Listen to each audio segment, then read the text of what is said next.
Welcome to Alt Perspective. Back to Alt Perspective if you're a regular viewer. To Alt Perspective if you're. My name is Tim. I'm joined as always by our pastoral presence, Christy Russell. And we have returned for another week once again.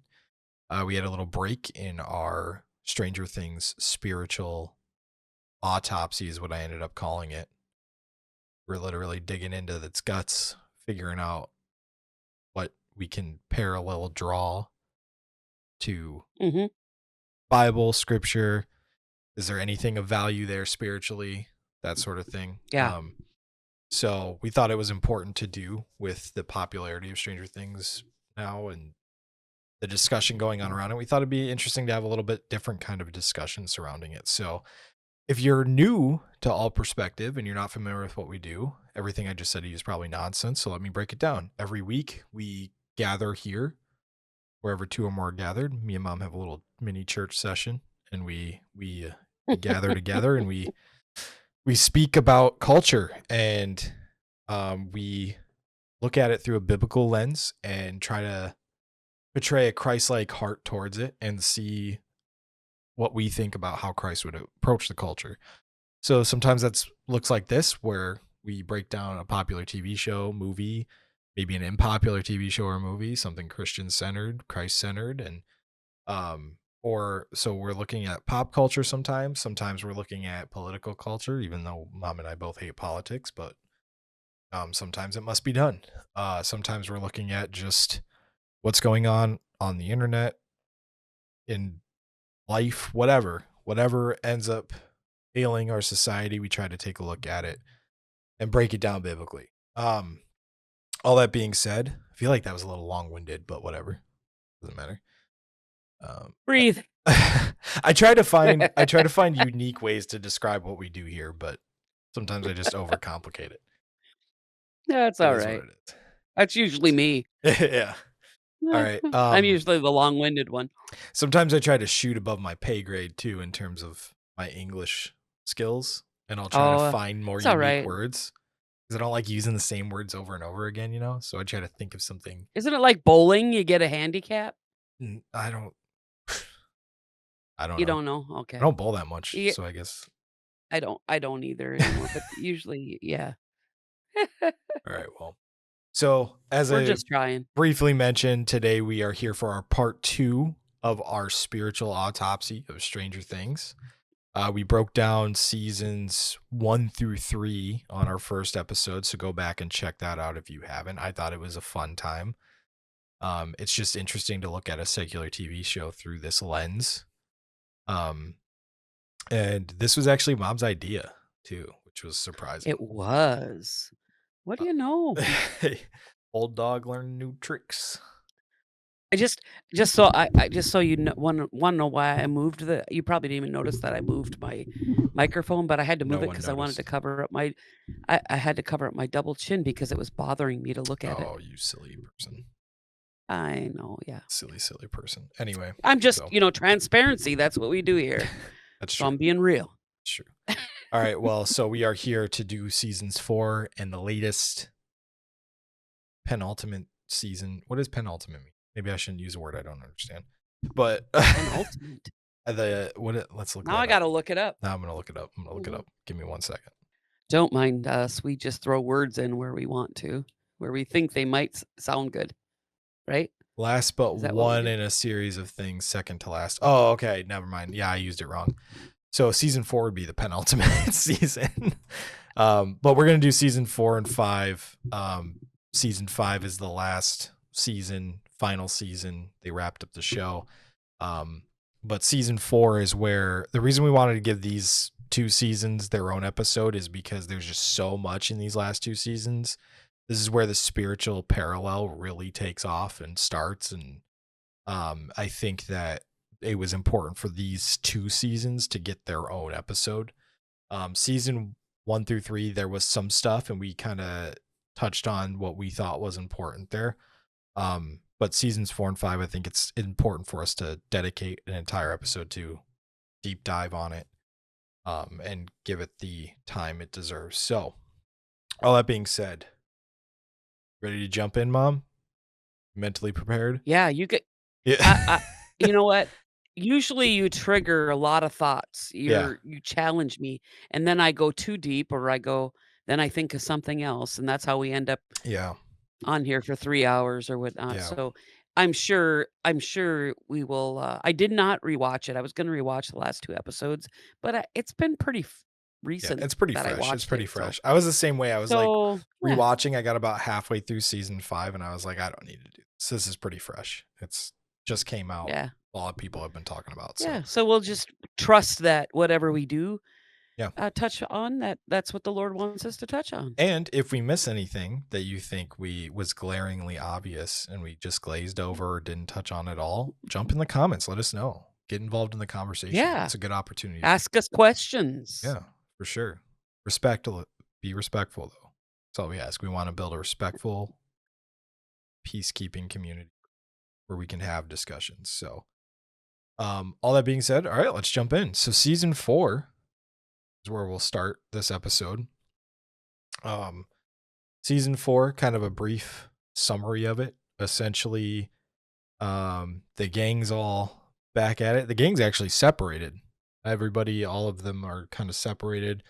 Uh, Elle and Will and Joyce, they all moved to, and Jonathan all moved to California.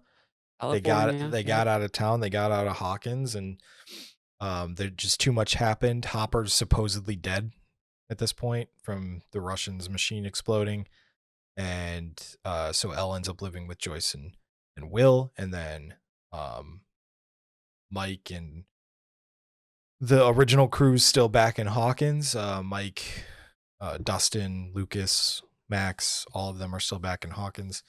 We get introduced to a new character named Eddie.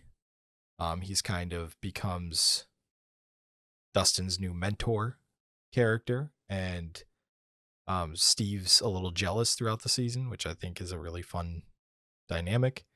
And so Steve and Robin are palling around now. They're best friends, inseparable. They have movie nights together. It's a fun time. Um, and so it kind of sets up where all the characters are, but essentially this new threat from the Upside Down comes to fruition, and it's kind of the main bad that's been working in the background the whole time, but we weren't introduced till now. And he's referred to by the kids as Vecna, but we end up finding out that his real name is Henry Creel, and he was just a young lad who was misunderstood, and he ended up with these powers from this alternate dimension, and ultimately ends up getting used as a puppet by the Mind Flayer, which we don't find that out till season 5. But he's unfortunately just a misunderstood kid who ends up getting used, and he is also revealed to be one at the lab. There's a fun little joke in the season about him being Vecna slash Henry slash one. um, and yeah, he was Brenner's first experiment, and he was actually the one that was used to create all of the other kids, including 11. Um, so yeah, we find out a lot about 11's origins in this season as well, that she is the one who ended up being the successful experiment. All the other kids were kind of hit and miss. And there's this whole mystery surrounding Vecna. It's a really fun mystery surrounding Vecna. Like, they kind of make you think 11 killed all the other kids in the lab and all this stuff, but it actually was him, and it was framed up that 11 did it in a way. And but the reason that we're here is to spiritually analyze it, and what we see with this whole story arc that starts with this Vecna character is the way the glaringly obvious spiritual parallel here is straight up demonic possession, demonic influence, the way that Vecna uses people's past trauma to infiltrate their minds, Mhm. uses it as a That's a doorway very in. real thing. Yeah, he uses it as a doorway in to infiltrate their minds, and then ultimately kill them, and he kills them to create these gates to bring the Upside Down into our real world, which that entire thing is a parallel to real life spiritual warfare Sure is. I mean, think of the way the enemy wants control over us, right? He wants control Mhm. over the earthly plane.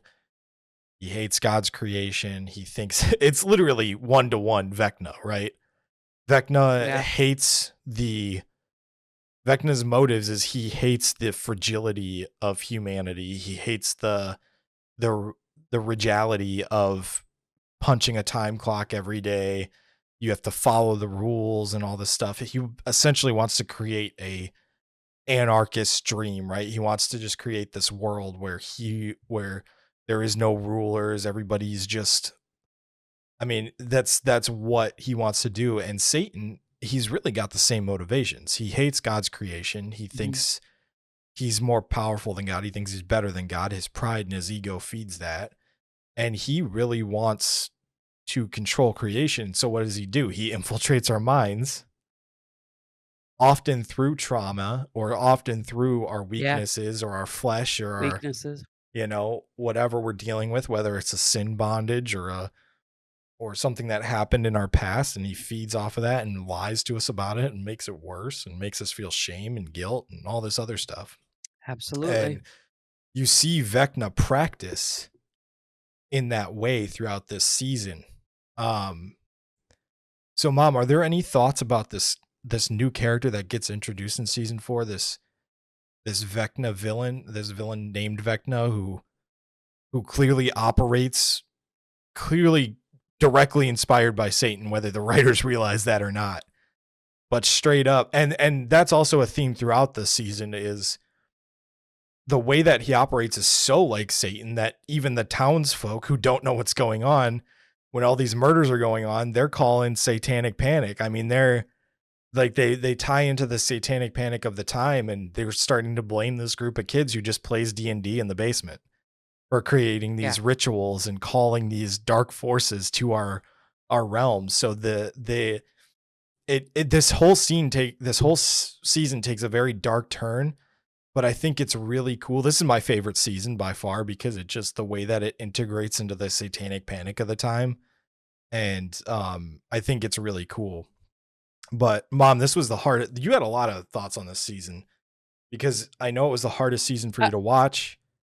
Why don't you go into that a it little was. bit and then start telling me your thoughts about this new Vecna character? Well, I think first, I guess, you know, because I was living in this time period, Mhm. so a lot of it, I guess a lot of it just hits kind of close to home, even though it is just a show. Um, because I lived in this time period, so a lot of this was real to me. A lot of just the way they lived, the how things went, my friends' lives, they reflected it more than our life because I lived in a very strict Christian home. So, so a couple things here. One is this was pretty normal. The D&D was being introduced back when I was, oh gosh, maybe 10. I don't know, maybe a little earlier than that. Um, and so I remember my parents, not my dad so much, he was kinda detached from it, he worked all the time. But my mom was like, "This is so satanic, it's so this, it's so that." And so She I bought grew up into the thinking it was. satanic panic? What you're Oh, saying? yeah. I grew up thinking this is not cool, that, this is not good stuff, and and and all of that. So that was a real thing, the satanic panic on the Christian front. I saw it firsthand because I was in the church. Okay, so I heard it. I heard the moms talking about it, and all that. So that was very much a real thing, and then it was very much just it was part of the um, I guess the nerd culture. Yeah. Back then, what I would say the nerd culture, we would call them I don't know if we'd call them techies or gamer, I don't know what it would be called today, but except for it was the ones that were into that kind of thing. They were Yeah. role playing with these little figurines, and it wasn't what the jocks necessarily were Yeah, doing, right. Well, you you see know? that It dynamic throughout wasn't. this season that the jocks Yeah, are, like, directly opposed to whatever it is, yeah. right? So Yeah. So it wouldn't have mattered. It was just that's not the that those aren't the cool kids anyway, so whatever they're doing, and then on top of it, that when all this evil starts to happen and take place, they bought in. You see the proper or the more, um, popular, maybe Yeah. is the word I'm looking for, teens buying into that. Yeah, it's gotta be this, it's that. This is where it's derived from and coming from. And I can see that happening. So all of it, kind of is like this is all could be a reality. Right. Now Vecna, the Vecna character, as he's being revealed through season 4, Yeah. and we find out who he is. Um, you know, my initial thought here is, for one, I took pity on him Mm. as he was being revealed because he too, I believe, was that same insecure, um, had a weak area in his life. Yeah. And of course, that's how he was taken advantage of. Well, and you see And how how his he family are the ones who turned against him too. Because Yeah, he yeah, killed his absolutely. family because his mom was the one who turned him over to Brenner and said, like, "Just take this Yeah, weirdo out of so my house," basically. so he's misunderstood, and so you begin to have a, I don't know if it's a empathy or a sympathy or what, I don't know what you would call it, Yeah. for this character. And at the same time, you're upset with this character and you're like, "Why? How?" And Yeah. because he's killing and he's taking advantage of these other very vulnerable young kids and teens that have the same problem. They have insecurities and fears and, um yeah, so, I mean, all the inferiority, they're feeling all these different things. They're not accepted by just everybody. They have their own people that accept them, and that's just it. They have their small group. And so we see the him playing on the same people that, even though he was a victim. And so it's like you wanna I had this heart for him. Right. But yet at the same time, I was like, "Don't do this. You can come out of this." So I'm like, I found myself almost rooting for him to change and be Yeah. good and to somehow get turned around and rescued. So what I think is interesting about what you're saying is like it's interesting seeing how you got to that place, specifically you. Because you Uh-huh. were I remember when you started season 4, you were already texting me like, "Him, like, I don't know if I Yeah, can it's do so this." And dark. and I I don't know if I told can you do I this. told you from the jump, I'm like, "Mom, you're not gonna like the show." Because I knew what was Yeah. coming in season 4. So I was really surprised when you got hooked in season 1. I'm like, "Oh no, this is gonna be worse. This is gonna be a worse fallout," because she likes the show now. So once season 4 hits, Yeah. she's gonna be devastated that she can't get through season 4. But it was really interesting because watching you, it's really interesting hearing you say that you ended up empathizing and sympathizing with the Vecna character because he is inherently so evil. But the way that I think that's the brilliance of the writing of the show, for one, to show that as the seasons progress, because you really don't find out much about him until season 5. Yeah. But even in season 4, you kind of see there's something there at the end. Like he doesn't seem like he's choosing this almost. And Yeah. then Right. in season 5, it's actually fully revealed that he literally got sent to the upside down, or he got sent to Dimension X, that um Yeah. other dimension that's the upside down, we find out is a bridge between our plane and an actual another dimension. Um, Yes. but you find out that he got sent to Dimension X as a kid by accident, and then he gets put in this really bad situation where his life's being threatened, and he has to make a decision there to kill a man because his life's being threatened by this guy who's going crazy. And it's through that trauma that allows the mind flare through this like artifact that the guy was carrying to take him over. Yeah. And And that's when you find out, like, oh, this was just an innocent kid who got put in a really crappy situation Yeah, that opened him up to this other entity taking over. And seeing that made me go, it's crazy that, like, it's just crazy how on the nose, like, the spiritual parallels are to me, because that's yeah, exactly just how the enemy operates. As soon mhm, as we're put into, like, we have our childhood innocence stage, right? And then at some point, either unfortunately, in that childhood innocence stage, that innocence gets taken from us. yeah, At some point, it's happened to all of us where our childhood innocence is gone. yeah, And unfortunately, for a majority of people, that's through a traumatic event, yeah, which sadly which it is sad. sadly. And when that happens, that's what allows the enemy into your mind to take over, to play on your trauma, to make you feel shame, guilt, all that stuff. And so it doesn't surprise me that you ended up sympathizing with the Vecna character. Now we do see him. Yeah, We're gonna have to just kind of talk about 4 and 5 in context with each other, because it, to me, they play out as one long season in the way that their yeah, events play I agree together. with that, yeah, Like, to me, you have like season 1, 2, and 3, which are kind of their own individual stories, and then you have season 4 come in and tie everything that happened in the early seasons to it, and then it plays so well into 5 that it's like they just kind of work together that way. Um, so finding out that this is who Vecna is, and this was the whole thing the whole time, like, I think that it doesn't surprise me that you ended up sympathizing with that character because of where our faith is, and who we put our faith in, and our deep our deep sympathy that we have for people on a daily basis because of our faith. mhm. You know, Well, what people yeah, fail to realize is as Christians, like, people are always sitting back judging Christians for being unsympathetic, but the reality is we're probably more sympathetic than you, because I'm a Christian.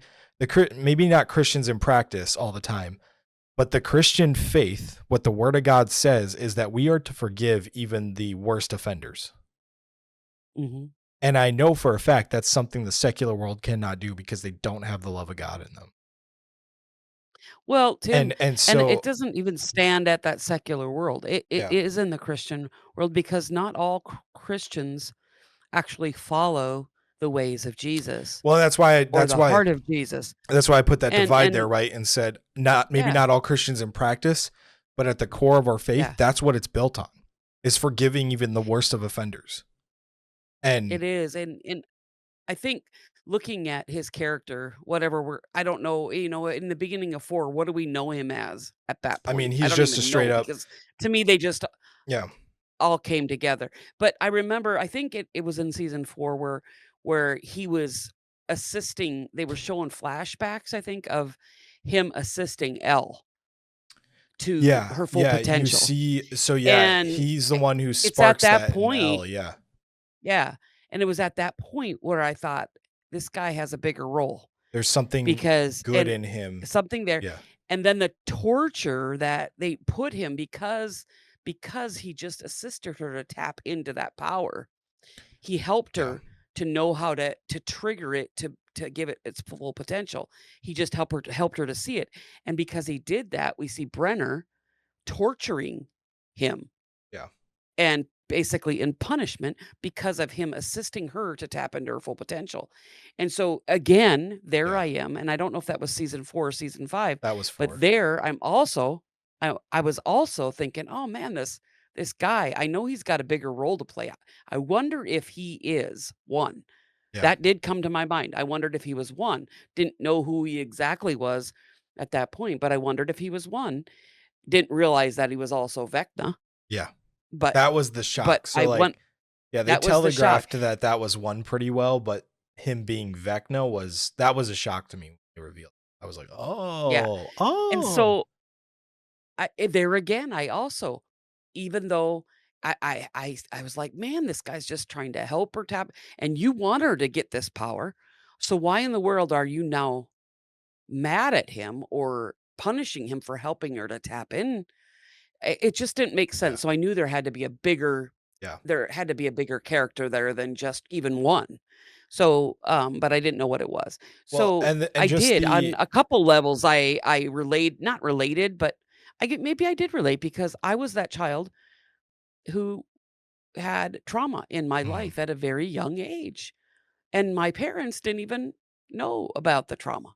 So, and the enemy is that where the enemy got his foothold in me to where when I was sitting in a basement at the age of 15 years old, I said, "Satan, just take my life." yeah.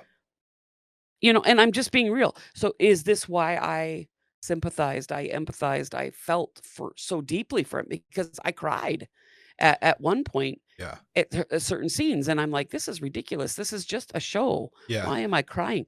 But I think it was because it was opening up these things in my past for me to say, "Oh, that's how the enemy works." Yeah. It's so accurate because that's how he worked in me. I don't know if the enemy would have gotten a foothold and been able to possess me if I hadn't had that trauma and Right. that weakness in my life. And so it stunted my spiritual growth and it actually was a detriment. That trauma actually fed into me allowing the enemy to have more say and all the shame Yeah. and the things that I felt and the responsibility even for family things that I was not responsible. I mean, the lies just began to pour in until here I am 15, 16. I believe I was 15 and I was in the base. Yeah, it was before I got my driver's license and stuff. So I think it was right around 15 years old. I was in that basement. I just was so through with life, so depressed and wanted to end it. And I couldn't. I didn't have the guts because I was told I would go to hell Yeah.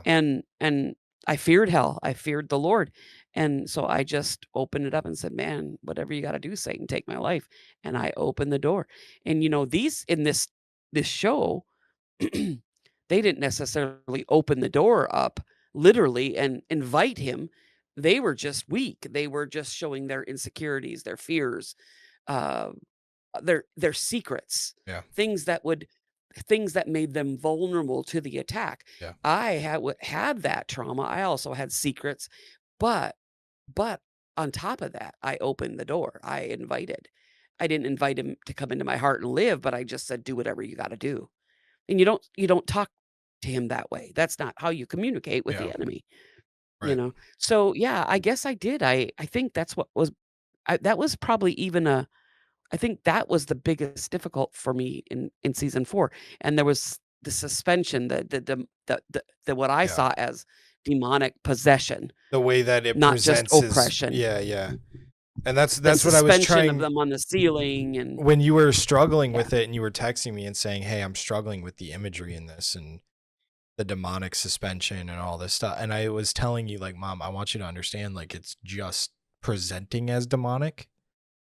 And I said it's probably to play into the sub arc of the satanic panic in the town and all this stuff.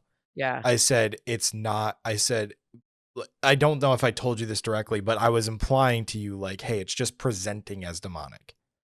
Like if you push through and you I think see you the arc did. to the end, I didn't believe you, though. yeah, if you push through and see the arc to the end, you'll see what I mean by that. Like it's I Yeah, was trying to yeah. not be I just spoilery, but I was trying to like get you to understand like, hey, it's just presenting as demonic. It's not. Like well, it's yeah, I couldn't see how it couldn't be possession, and I still yeah. in the end of it all, I still believe there was possession. Well, He it was is taking control of their mind. it is So, possession yeah, in the hard definition of possession. It is him taking yeah, over their mind, infiltrating their and mind, they're taking taking control over of their their body. thoughts Yeah, and body, and their it body. is possession Mhm. in the hard definition. It's not demonic possession. It was literally a in the fiction that is being built in the show. Yeah, It is just a person with these powers who is able to do this. yes. And um but again, I think it plays into the sub arc of playing into the satanic panic and all this stuff in season 4. The only other thing that I really wanted to talk about with season 4, and let me know if there's any, I'll open it up to you after this subject of that I want to get into of if you had anything in season 4 that jumped out to you as glaringly spiritual. The one thing that I wanted to there's a heavy story arc in this season of this new side character named Jason, who's probably the first side character they introduced that isn't likable. But um they introduced this new side character, kind of faux villain named Jason. Like he's the town jock, he's the popular guy, he's the pretty blonde boy, he's got the cheerleader girlfriend, and um he's just on top of the world, he runs the town, and um he is he's this really interesting character to me because he's very likable on the surface, right? He's just the like but he's likable through the like BS. You can see through his BS, but the Very you know surface. yeah, very surface guy. But what I think is interesting about him is he's the guy who riles up the town about the satanic panic. And Yeah. he's the one who Yeah. gets everybody going, because what happens is a character named Chrissy, um, she is the first victim of Vecna in this story arc. And she is Jason's girlfriend. And based on what the police can see and how it looks like this other side character who's introduced, who is very likable, named Eddie. He is painted as the guy, like it's framed as he's the one who killed Chrissy. That's what it looks like to the law enforcement, Yeah. everybody. And the police don't do a very good job at keeping it on the DL when they're talking to Jason and asking him questions. And so Jason goes off the rails, and he starts, essentially him and his jock crew go after Eddie, and they're on this like manhunt for him the whole season. They're looking for Dustin at one point because they think he'll have info on Eddie, all this stuff. And this manhunt drives Jason crazy.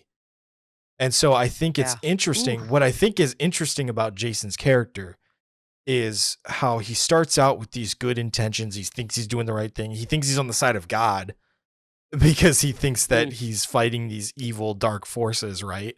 He thinks he's Yeah. on the right side. He thinks he's doing good. And he's demonizing this person that he doesn't understand. He misunderstands this person in Eddie.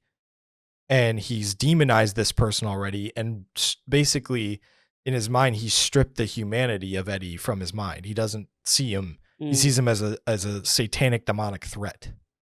And so what I think is interesting is because we see this in people in our modern day. We see this all the time Oh, yeah. where people It's going strip on right now. yeah, we see this all the time where people strip the humanity of other people out of their minds. They dehumanize them in their minds. And then it gives them the ability to go kill them or go nuts. And at that point it's one of those things where it's like, who's truly under demonic influence at that point? It plays with this idea of like, you're worried Yeah. about this group of kids who play D&D on Saturdays at the school, and they're just having a good time. They're just having fun. They're playing their role-playing game. Very innocent stuff, to be honest. And you're demonizing them because you bought into this news cycle, this lie from the enemy, and you start demonizing them and dehumanizing them. And so you start going on this rampage and this manhunt, and you're actually allowing real demonic influence into your life to where you're willing to kill other people. And what did that come through, Tim? Yeah. That came through anger, Anger. fear, Yeah, you bitterness, see him practicing rage. literally almost the entire spectrum of the fruit of the spirit. He is practicing the opposite. Yeah. And it's crazy because you see him by the end of the season, right before kind of the culmination of all these events come together. You see him by the end of the season in the gun shop, and he's like, he doesn't look like he's showered in days. He's got black bags under his It eyes. was Like, rage. he looks Yeah. demonic. Yeah. And the way he's approaching Nancy, and the way, like, they're even willing to attack an 11-year-old girl in Lucas's little sister, like at that final kind of battle. And the one jock tackles Lucas's sister. I'm like, what, you gonna hurdle an 11-year-old girl now? Like, this is where you're going with this? like and Yeah. so my point is like I see this all the time in our modern culture and in today's society where people we stop thinking of other people as human and stop understanding that there's depth to people's character and why they are the way they are, and we stop sympathizing with them, and when we start demonizing them, we get these ideas that like they're less than, Yeah. and so when they hurt you or hurt other people because of the things that they went through, I'm not justifying anybody getting hurt by anybody, but if we just looked at people a little deeper and gave them a chance to talk about their problems, Yeah. or we talked to I them, think it yeah. would stop a lot of the problems we see. And I see that in Jason's character. I think there's so much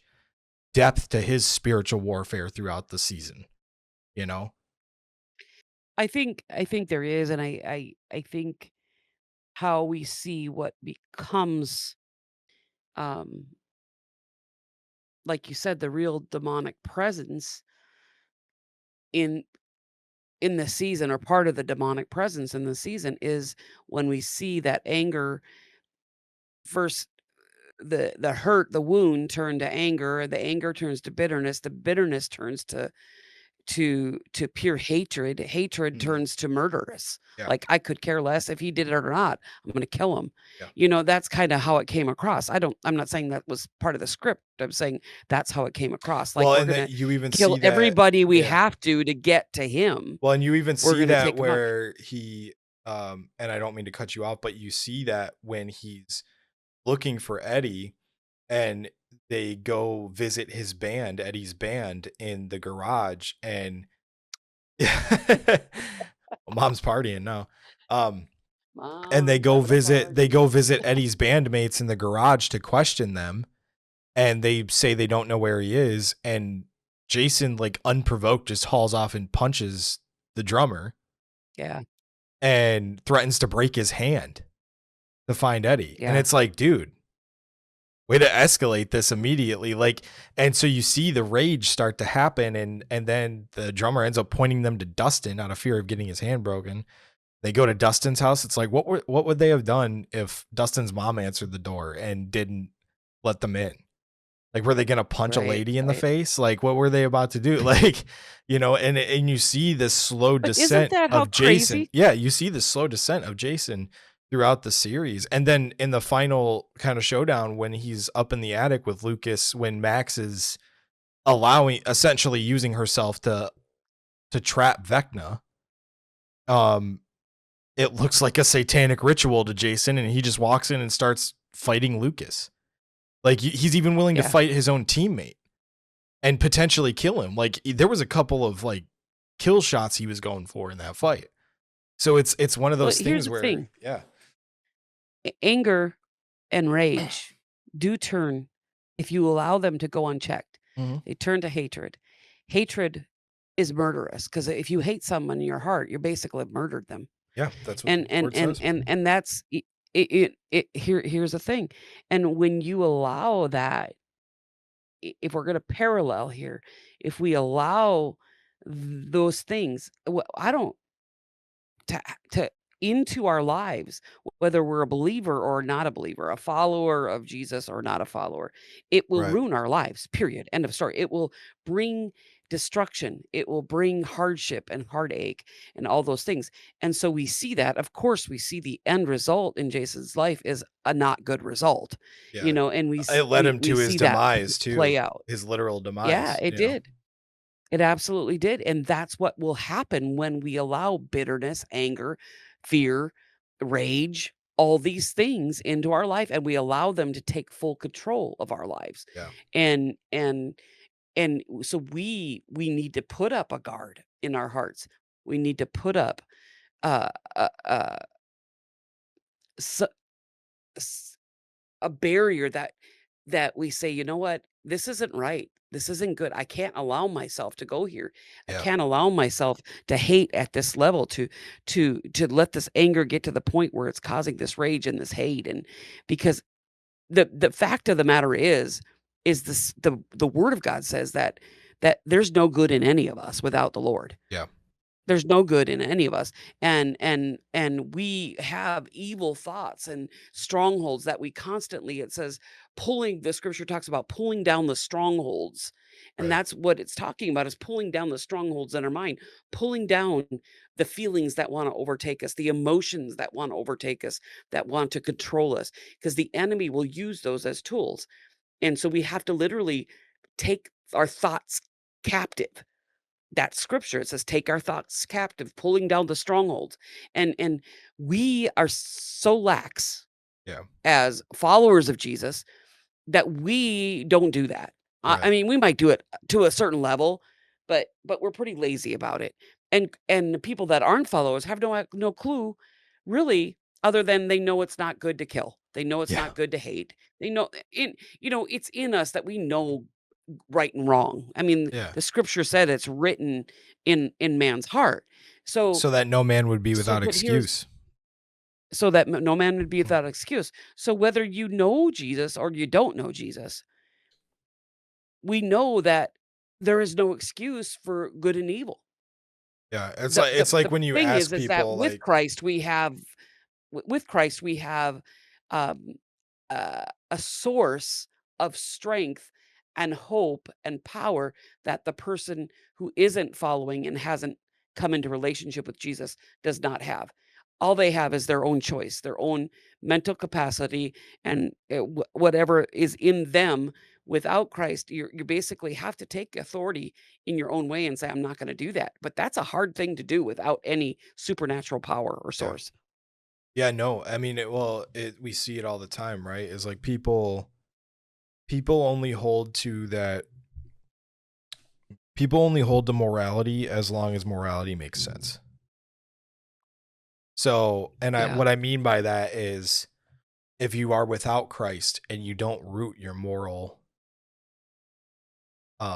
list in something deeper than yourself or in deeper than humanity itself, um those morals fall apart as soon as your life's at stake or as soon as it's you versus them or whatever, you know. yeah, And we see that in today's politics with right versus left. We see that in, it's like as soon as you disagree with somebody, they're dead to you. so Because sad, and that's because your so morality isn't despicable. rooted in something bigger. I'm not even saying Christ directly, but your morality is only based on the natural law. And and the reality is like, where does natural moral law come from?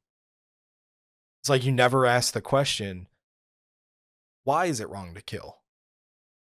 Yeah, And then we start giving excuses like, well, if somebody threatened me, I would kill them first. Okay, well, that's fair. And then if somebody threatened my family, I'd kill them first. Okay, that's fair. Someone takes my sandwich, I'd kill them first. Wait, hold up. Like, what are we doing? It's and that's where you get with like how if when you start making excuses about why you would take somebody else's life or why yeah, you would lust or why you would envy or whatever, like, oh, I think it's okay for me to be jealous about my neighbor's Ferrari. Okay, well, why aren't you jealous about their 1999 Honda Civic or whatever? Like what? It's just like why do we make excuses for certain levels of it's like, oh, it's okay to sin yeah. here at this level, but down at this level, it's not okay to Well, sin. It's like what I'm saying is if you give a foothold up here, it's a trickle down effect of small little footholds until you reach the lower level. And then there's no excuse anymore. And you're just like, whatever.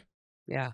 And You know it's Tim, we've talked a little bit about, what if, the what ifs, like you said, yeah, if someone was gonna hurt me, if they were gonna kill me, would I kill them first? And, we've talked about this, and I think people think people think I'm a little extreme because I can't even imagine. yeah. I can't imagine taking a life that is not ready to go be with Christ. It Exactly. just I'm in blows the my same mind, place. Like the thought of that. honestly, I'm in the same place. Like I said, the only thing that would make me potentially, I would probably do everything in my power to not have to take somebody's life. Yeah. Unless it was the only I just option. don't Like wanna if it give my was I if it was my family, like they'd be done Yeah. or close to done. If it was me I don't wanna give personally, myself an excuse if it was to me do it. personally, yeah, of course. Do you believe in Jesus Christ? Yeah. No? Okay. Take my life and let it be a testament. You know, the only thing, I have a family to think about. Like that's the only thing that would, Mhm. but again, that's me. That's still Christian morality, right? Because that's still me, pardon me. That's still me putting myself above my family. Or Mhm. no, sorry, that's still me putting my family above myself. So I'm still putting others above myself. And I'm still saying, like, hey, if I'm the thing between you and my family, I'm sorry, but I am prioritizing them over you, you know? And, but if it's me versus somebody else and they don't know Christ and I do, yeah, no question in Yeah. my mind, because that's how Christ tells me to act. So, Well, and I yeah, and like I said, I think for me, it's a matter of, I don't wanna give myself an excuse to do it because mm, I'm sure at the time, if it was ever to happen, I'd probably think about it. And so if I'm prepared and I say, God, I just don't feel I'm gonna do this. I don't wanna do this. I prepare my heart to do all I can not to do that. That would, not even a last resort if I don't have to. right.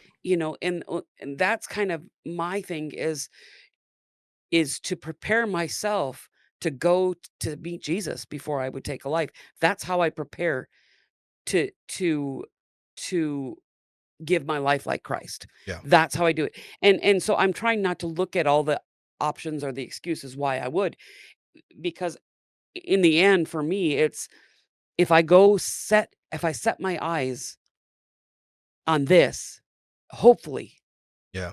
I stick with that. That's my hope. And so when you look at this whole scenario, when you look at the whole what's going on in the movie or in the show, and you look at some of these characters and their roles, you look at the role of Joyce, you look at the Mm, role of Hopper, you look at the imperfection of their lives, yeah. the humanity of their life, but yet you look at that self-sacrificing All of their willingness role, to their willingness to give their own go to lives the at end any moment for the ones they at any love. Yeah. cost. Yeah. You know, and you look at that, and that is an example. That's an example.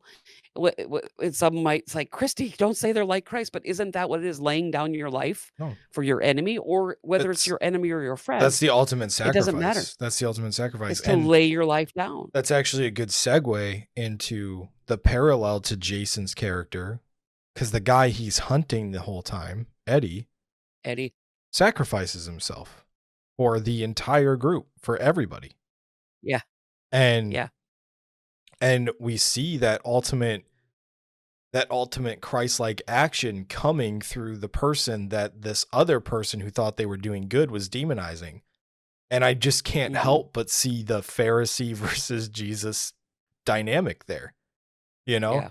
Not saying that, again, not saying Eddie is Jesus. It's parallel, right? This, you use your big brain. Yes. It's paralleling We're a story parallel. arc Yeah. to a real story arc. And Remember, it's a spiritual autopsy. We're trying and to figure out yeah. what the parallels, what we can And derive, what I'm saying what spiritual is, good could we derive from this and show. it's literally, this is also going to be a good segue into the actual Christian imagery almost that's consistent throughout these last two seasons, especially, is when Eddie goes to sacrifice himself, when he goes to pull the demo bats away from the trailer so Dustin can escape.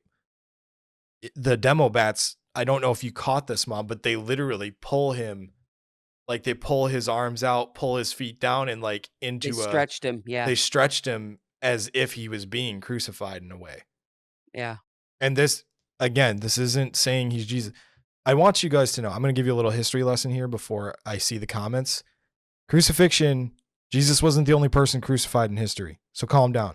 So what I'm saying though Yeah. is like Eddie was being stretched like he was being crucified.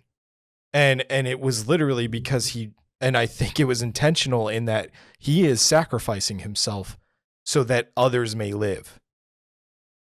And I Mhm. can't help but see that parallel and then seeing Jason being the Pharisee throughout the season, Yeah. calling him a satanic worshiper, saying that he is demonic, saying that he's all these things.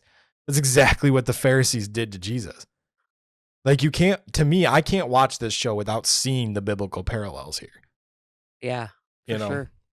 Before we move on from season 4 though, Mom, is there anything else in season 4 that was glaringly obvious to you that you want to touch on? You know, um, I guess I wanna bring attention to, the girlfriend, the first shock Oh, for me Chrissy. that, like, that was a She's shockwave actually a that when I Christian, by the way. I don't know if you is know that. she Yeah, the yeah, actor is.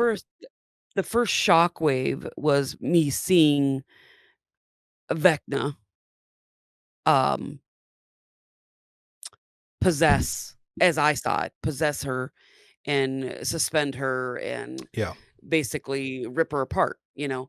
Um, and it was and then we see Eddie running out because he was in pure horror, Yeah. of what took place, and then he's in hiding because of this, Which is and funny so then because we he see is this like the heavy metal guy too. Like yeah, he even makes a comment yeah, later in the season um about how like the way that Steve threw the bats off of him the first time, or the way that like Steve was whipping the bat around when they saved Steve. Like he was saying yeah. is like reminded me of Ozzy, like Ozzy Osbourne, you Oh, know, when he that's bit right, the yeah, bat that's head right, off. yep, Like he's the heavy metal guy. So yeah. like he's used to this satanic imagery almost. So it's interesting Well, like to and that see was a his big character thing back then too, to see Ozzy his doing that. character melt in that moment and run out the door. It's just Yeah, such the antithesis to who he's been built up to be, right? Which I think is really right. Who's just a softie, right? Who cared for everybody, really, yeah. in the end, and it was like, "No, don't you can't die, Eddie, you can't die." Yeah, he was a hard one. I think everybody, all the Stranger Things fan base would agree with you on for sure. Yeah, it was hard, and I mean, in their own way, I probably the only one I really didn't sympathize was with Jason. Jason was a hard one for me because Well, you see the he was shallowness of his he was character and objectively a unlikable. Yeah, Jason unfortunately didn't get a redemption arc. He was definitely the villain. I see him as more of a villain than Vecna actually in this yeah, he season. he definitely was.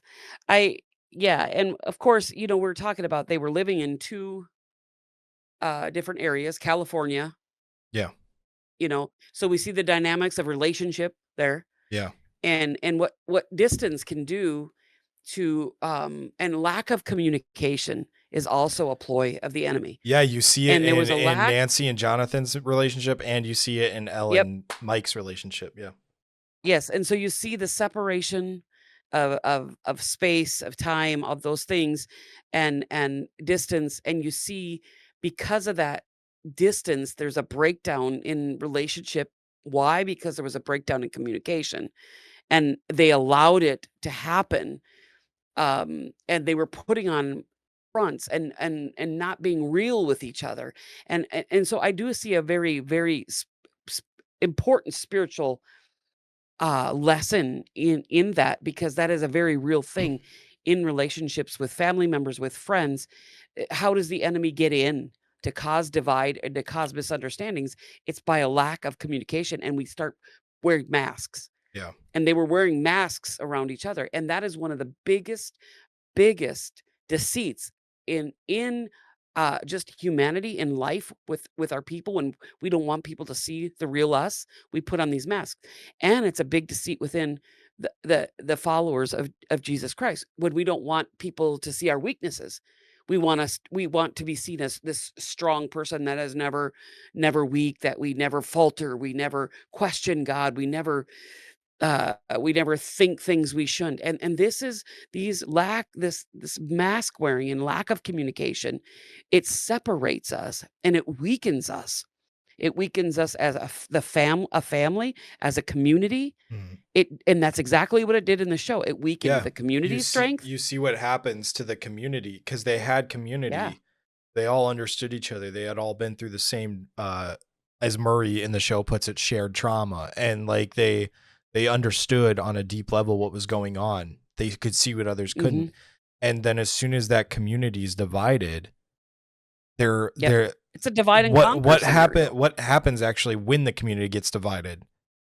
The strongest enemy comes to Comes, attack exactly, in because that it's moment of weak. weakness. It's vulnerable. Yeah. And here's the thing, the divide and conquer tactic is like one of the main tactics we see in scripture, 'cause Mm, it says, "Be aware, be on guard, that yeah. the devil goes around like a roaring lion seeking whom he may devour." Mhm. And that's exactly how it was like this divide and conquer mentality.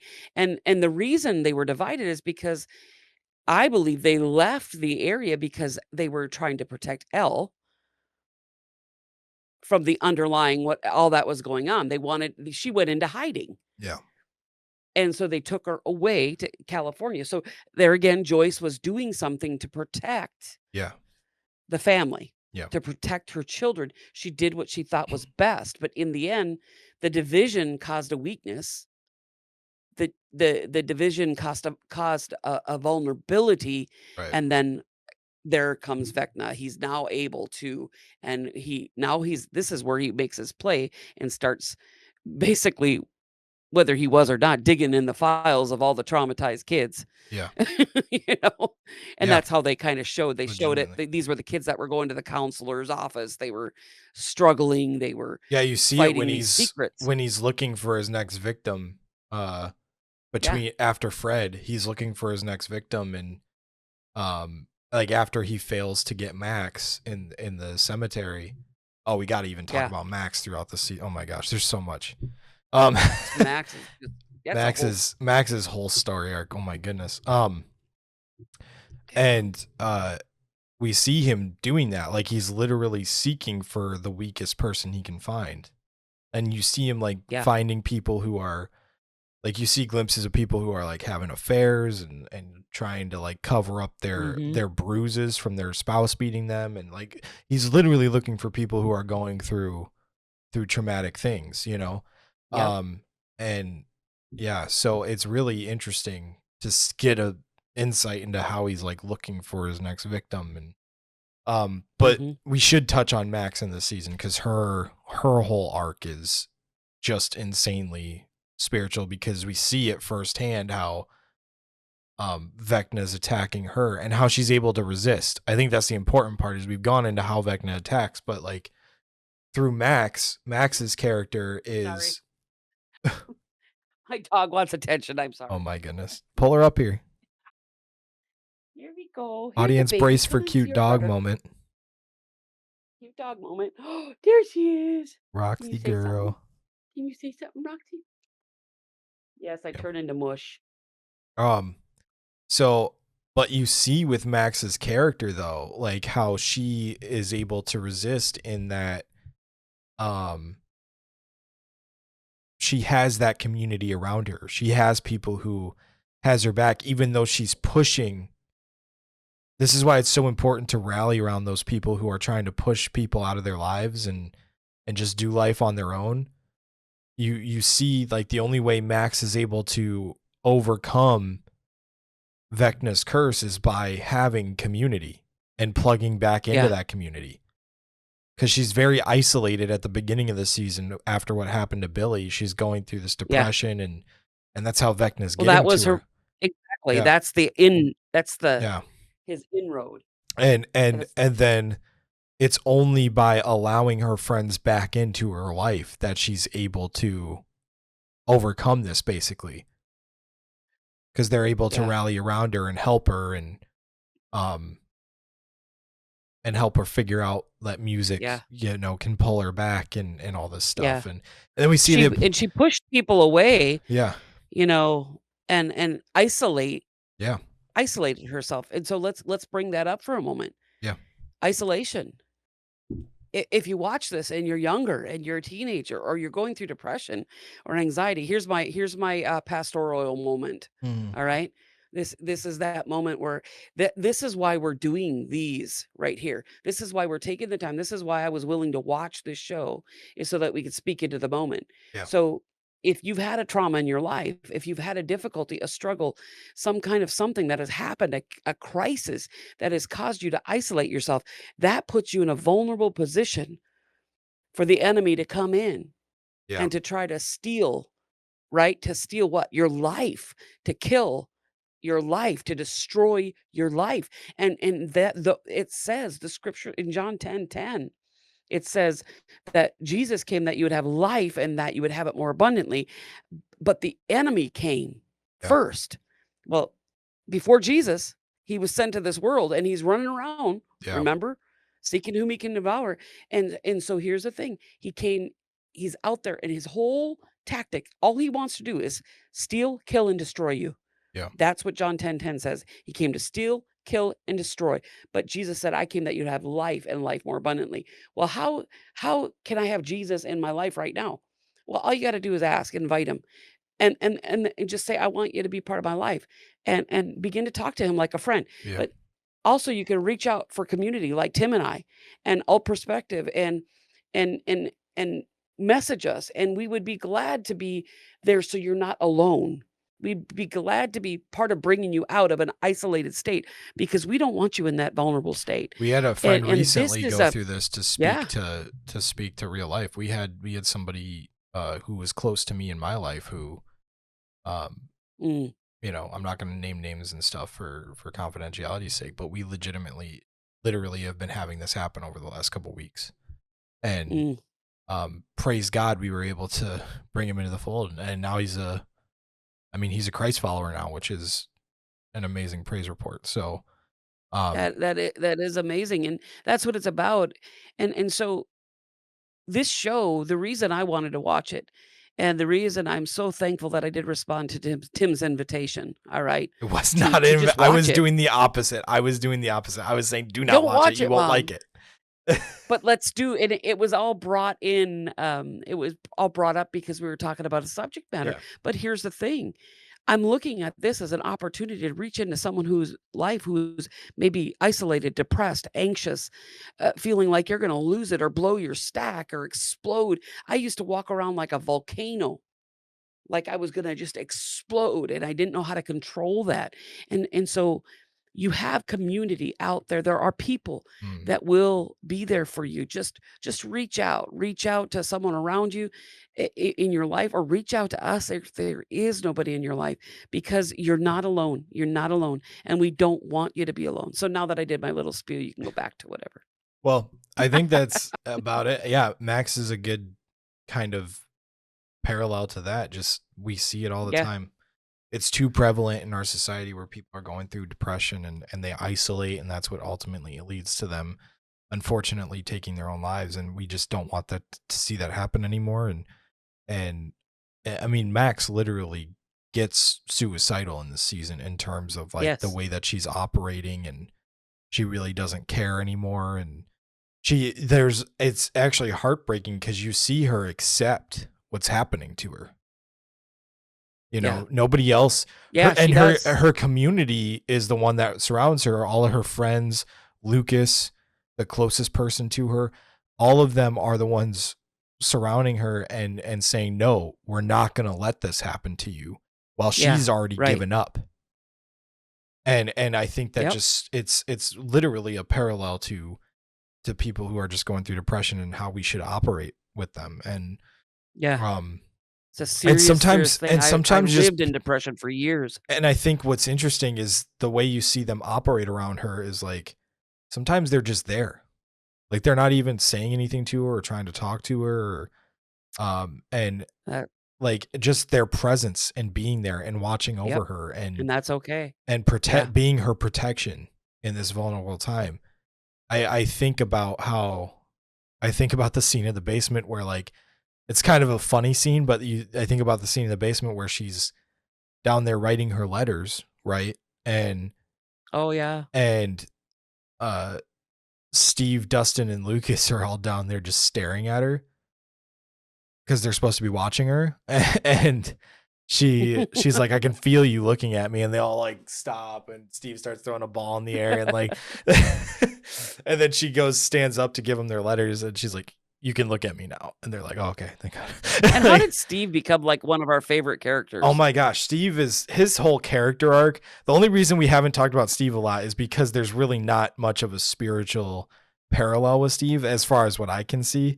But Otherwise, other than other his than stability, the only thing that Steve I could say is actually consistency and stability. let's talk about Steve for a second because he needs his flowers. He's the greatest character in the whole show.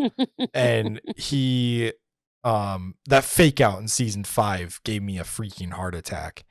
I almost lost my mind.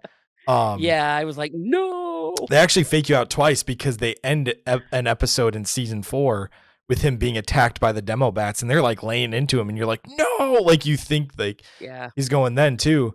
And then in season 5, like he falls off of a tower, and like they cut to black yeah, for like a solid 4 yeah, seconds, and then I'm like, what are you doing? And um, but yeah, so but let's give Steve his flowers for a second because what I see, the biblical parallel that I see with Steve is just leadership and being uh, a father figure, being like a leader to these kids. And it's played off as a joke in the earlier seasons where he's like, why am I always the babysitter? Like he's yeah, getting yeah, sick of it. Like, but he's being a protector, he's being a leader, and he comes into that. Like he kind of fumbles his way into it.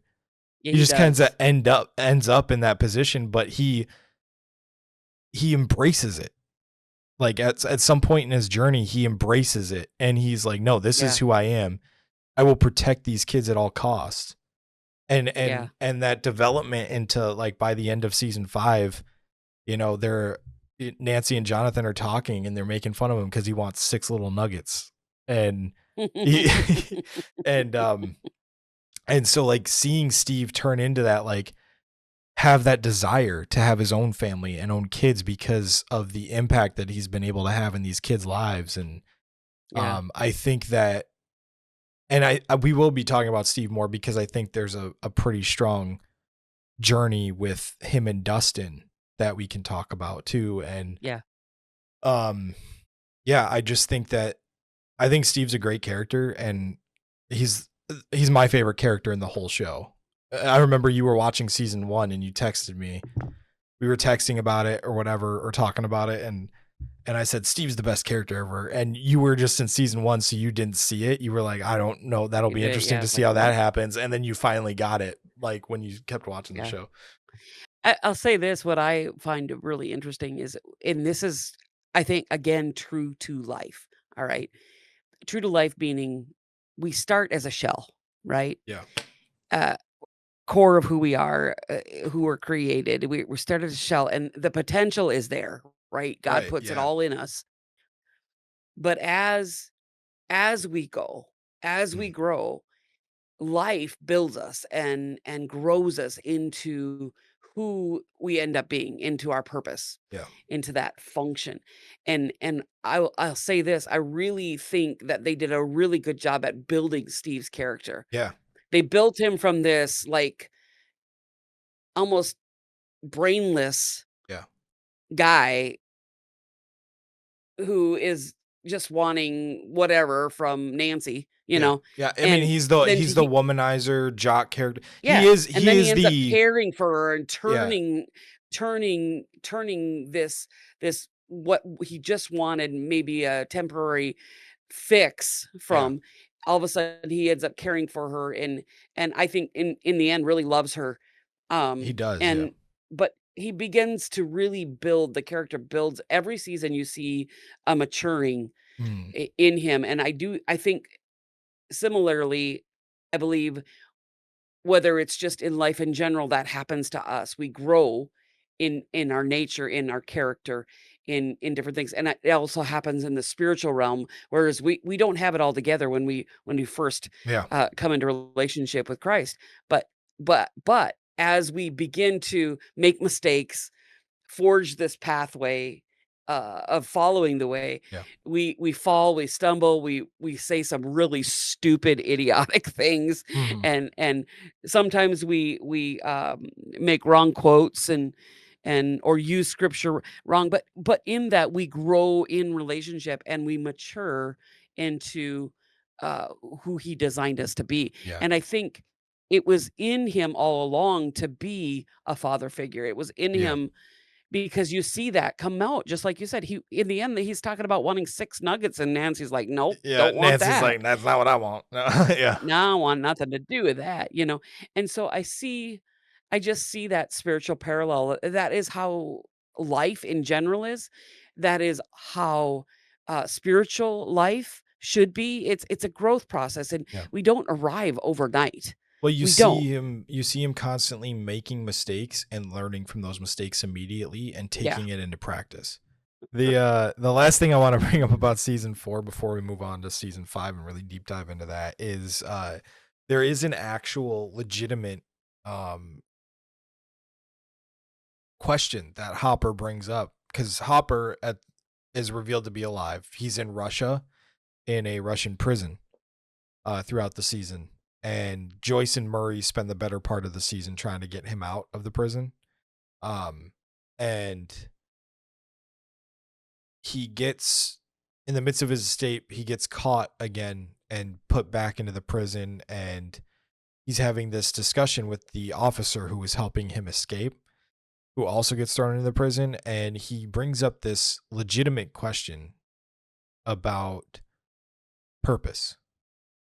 And he's Mm, actually mentioning how, I've never believed in God or anything like that, but now I'm not so sure because I feel like I'm here for a purpose.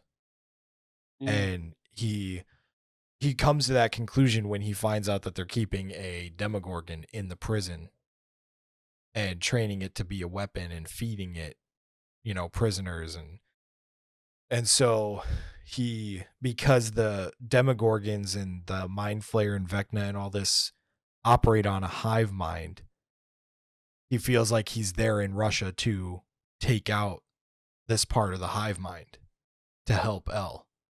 And so he actually calls into question fate and purpose and Yeah. being placed in specific places at specific times. And what did you think about this inquiry from Hopper? A Mm. character who's never been a very spiritual character, but he's actually one of the first characters to bring up God in the series ever, almost in a serious Well, I manner. think that I was gonna say, I don't know that I remember that now that you brought it up, but I'm having a hard time remember any other mention of God Yeah. anywhere. So, there may have been, but I didn't catch it. But so in that, I think it's interesting because We it actually was do. almost like Sorry, before you go, we do actually hear Max is actually almost calling into question something similar in the graveyard when she's talking to Billy, okay, because okay. she says to Billy in the graveyard when she's talking to his grave, she says, "I don't know if you can hear me. A few months back, I probably would have thought you couldn't, but now with everything that's Oh, okay. happened, all of this dimension hopping and all this stuff that's happened, I'm not sure about anything anymore." So she's almost Mm, speaking to him gotcha. in Yeah, I faith remember that that he can now. hear her. So there is a similar question Yeah, earlier, but other than that, go yeah. on, continue. Well, I think purpose at a point in the show where you're not sure where it's gonna go. And Right. and if I'm recalling correctly, when I was reading something, and I don't know if it's accurate or not, so you might have to check me because, I don't fact check everything. Um, they said that when they wrote it, they were feeling the pressure to finish the season, so they weren't even really sure when they started writing it how it was going to finish. That was season 5 specifically. They Right. Yeah, they season 5. were So what I'm saying is which in is that hilarious cuz they had 3 years between season 4 and 5. It's like you guys seriously didn't yeah, it's crazy. It's Yeah. funny to me, No but wonder whatever. there was pressure on 'em. Yeah. Yeah, well, no wonder they've had pressure on them to finish. But what I'm thinking here is that so in this, we see these characters there's a need for these characters to develop a little bit more.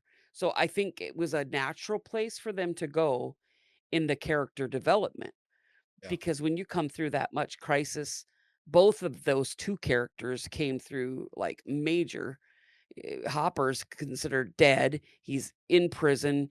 He's back in prison after an escape. And then you see Max, who is basically set free once from the um uh from what's his name? Vecna. Yeah.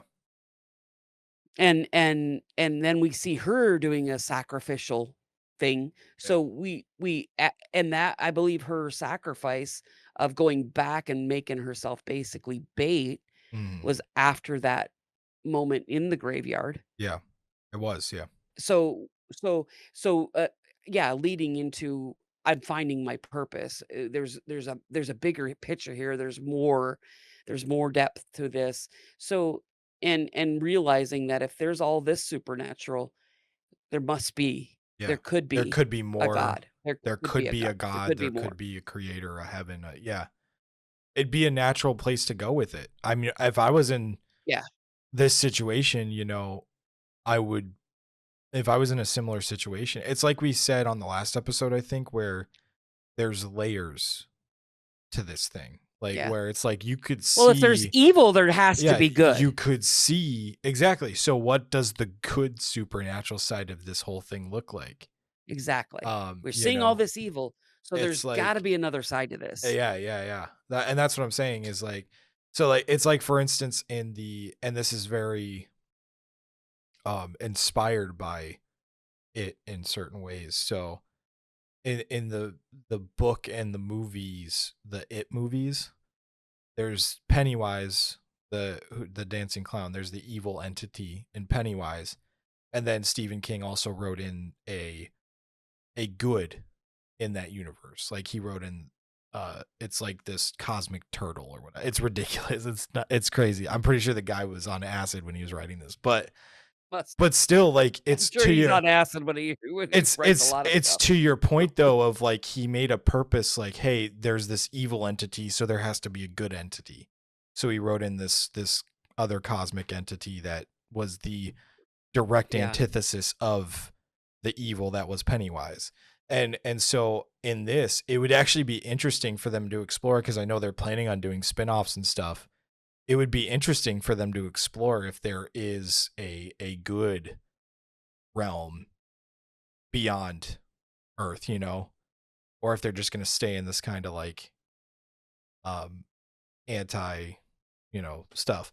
But yeah, it would be an interesting question for them to bring up. It would be interesting to see where they go.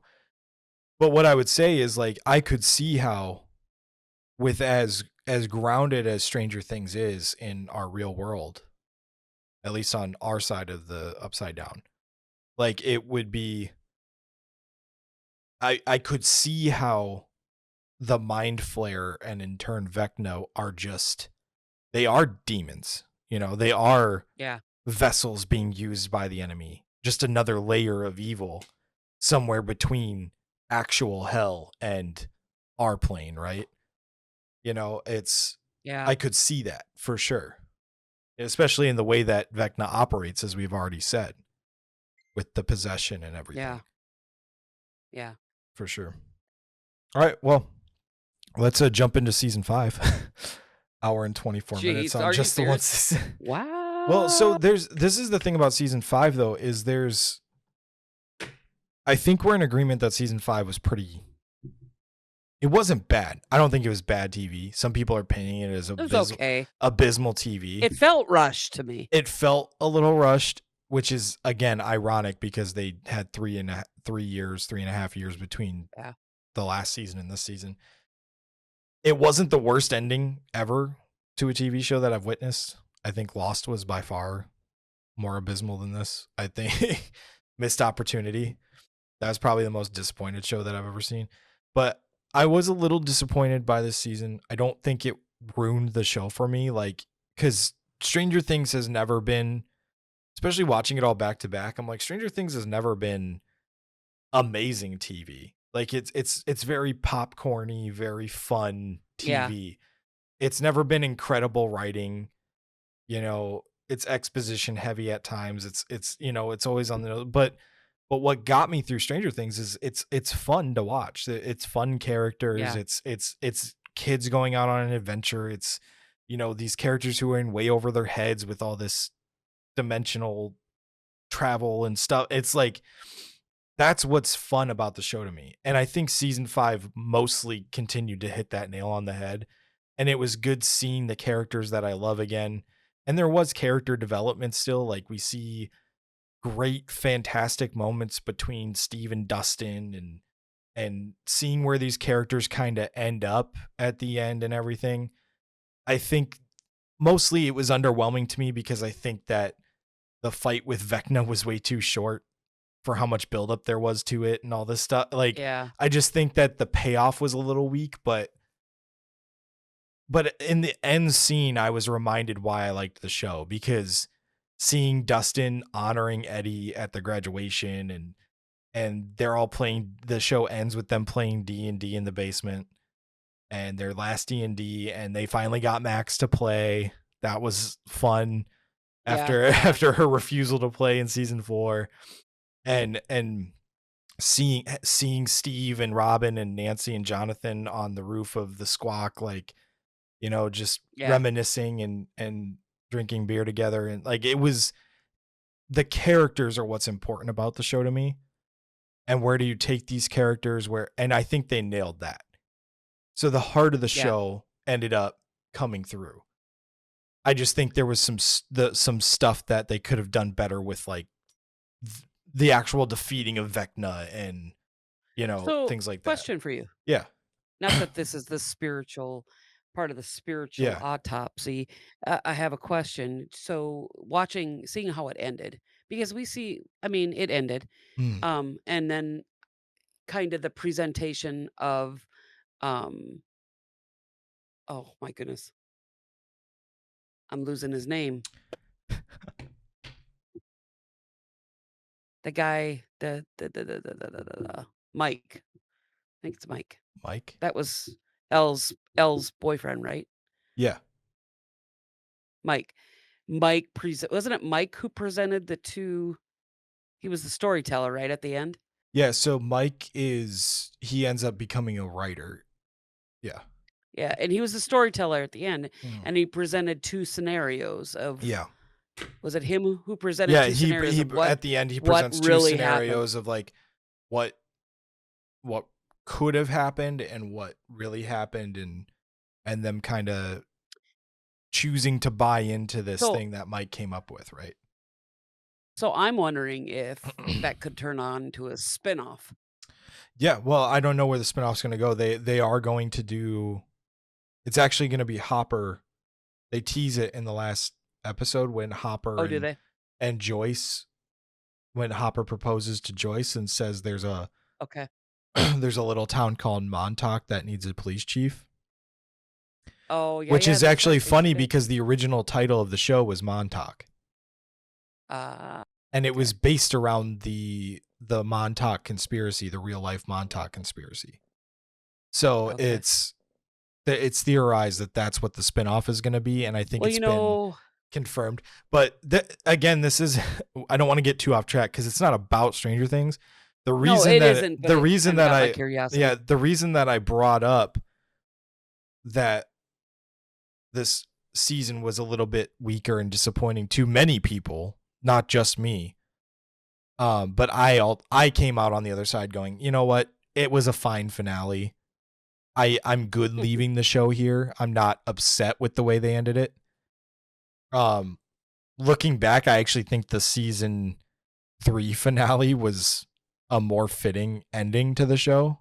They could have ended it there, in my opinion, because it was pre-introducing Vecna and all this stuff, Oh, yeah. and I think that Yeah. the Battle of Starcourt and stuff was a much cooler final boss That was battle very yeah, than it was. but anyway, I digress. The reason I bring up all of season 5 being a little bit weaker is because I don't think there's as much spiritual parallel to dissect in this one. So I don't No, think there it's isn't. gonna go as long as we just went on season 4.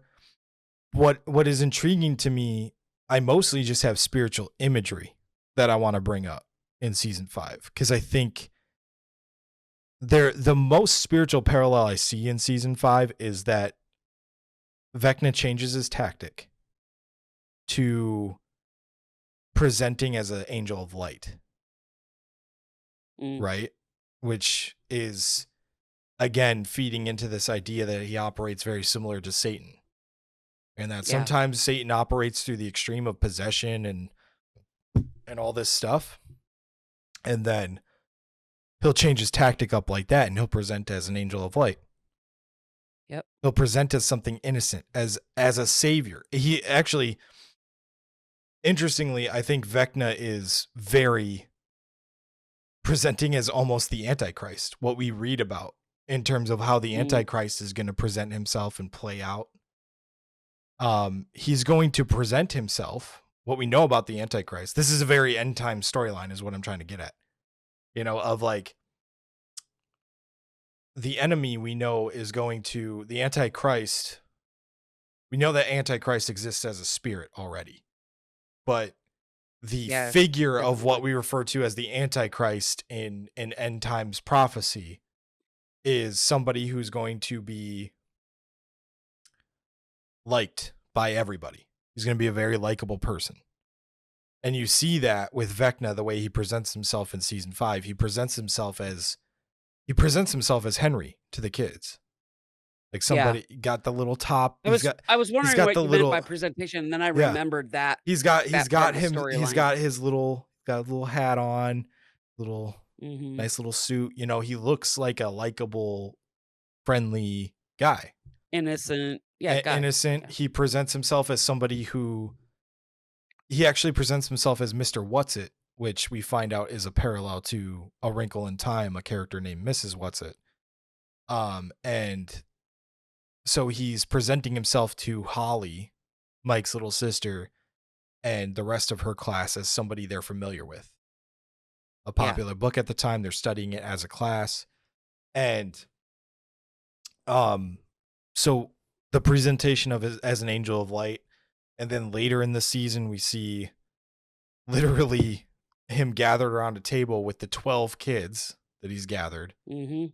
and they're holding hands, and it's a last supper like scenario, and it literally Yeah. is the imagery is Yeah. just paralleled to the last supper. And what do we know about the Antichrist? That he is going to mimic Christ. Yeah. He's going to mimic Jesus in his Yeah. actions. And so I think it's very interesting how they present Henry slash one slash Vecna in the season of, he's a very antichrist figure. Mhm. And it's very Yeah. intriguing to me.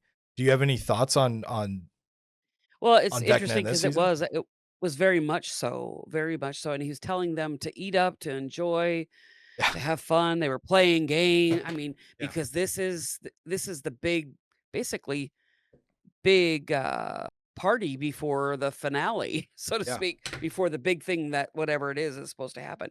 And he Yeah. never really reveals what's supposed to happen. Well, the But we see idea the was one girl. we find Yeah. out that his plan is to literally merge the two dimensions together Yes. Yes. to Right. create his perfect vision of a world, right? His perfect world. And so, but we see the one girl who knows. Interestingly, you see two different characters that are familiar with his plan. Yeah.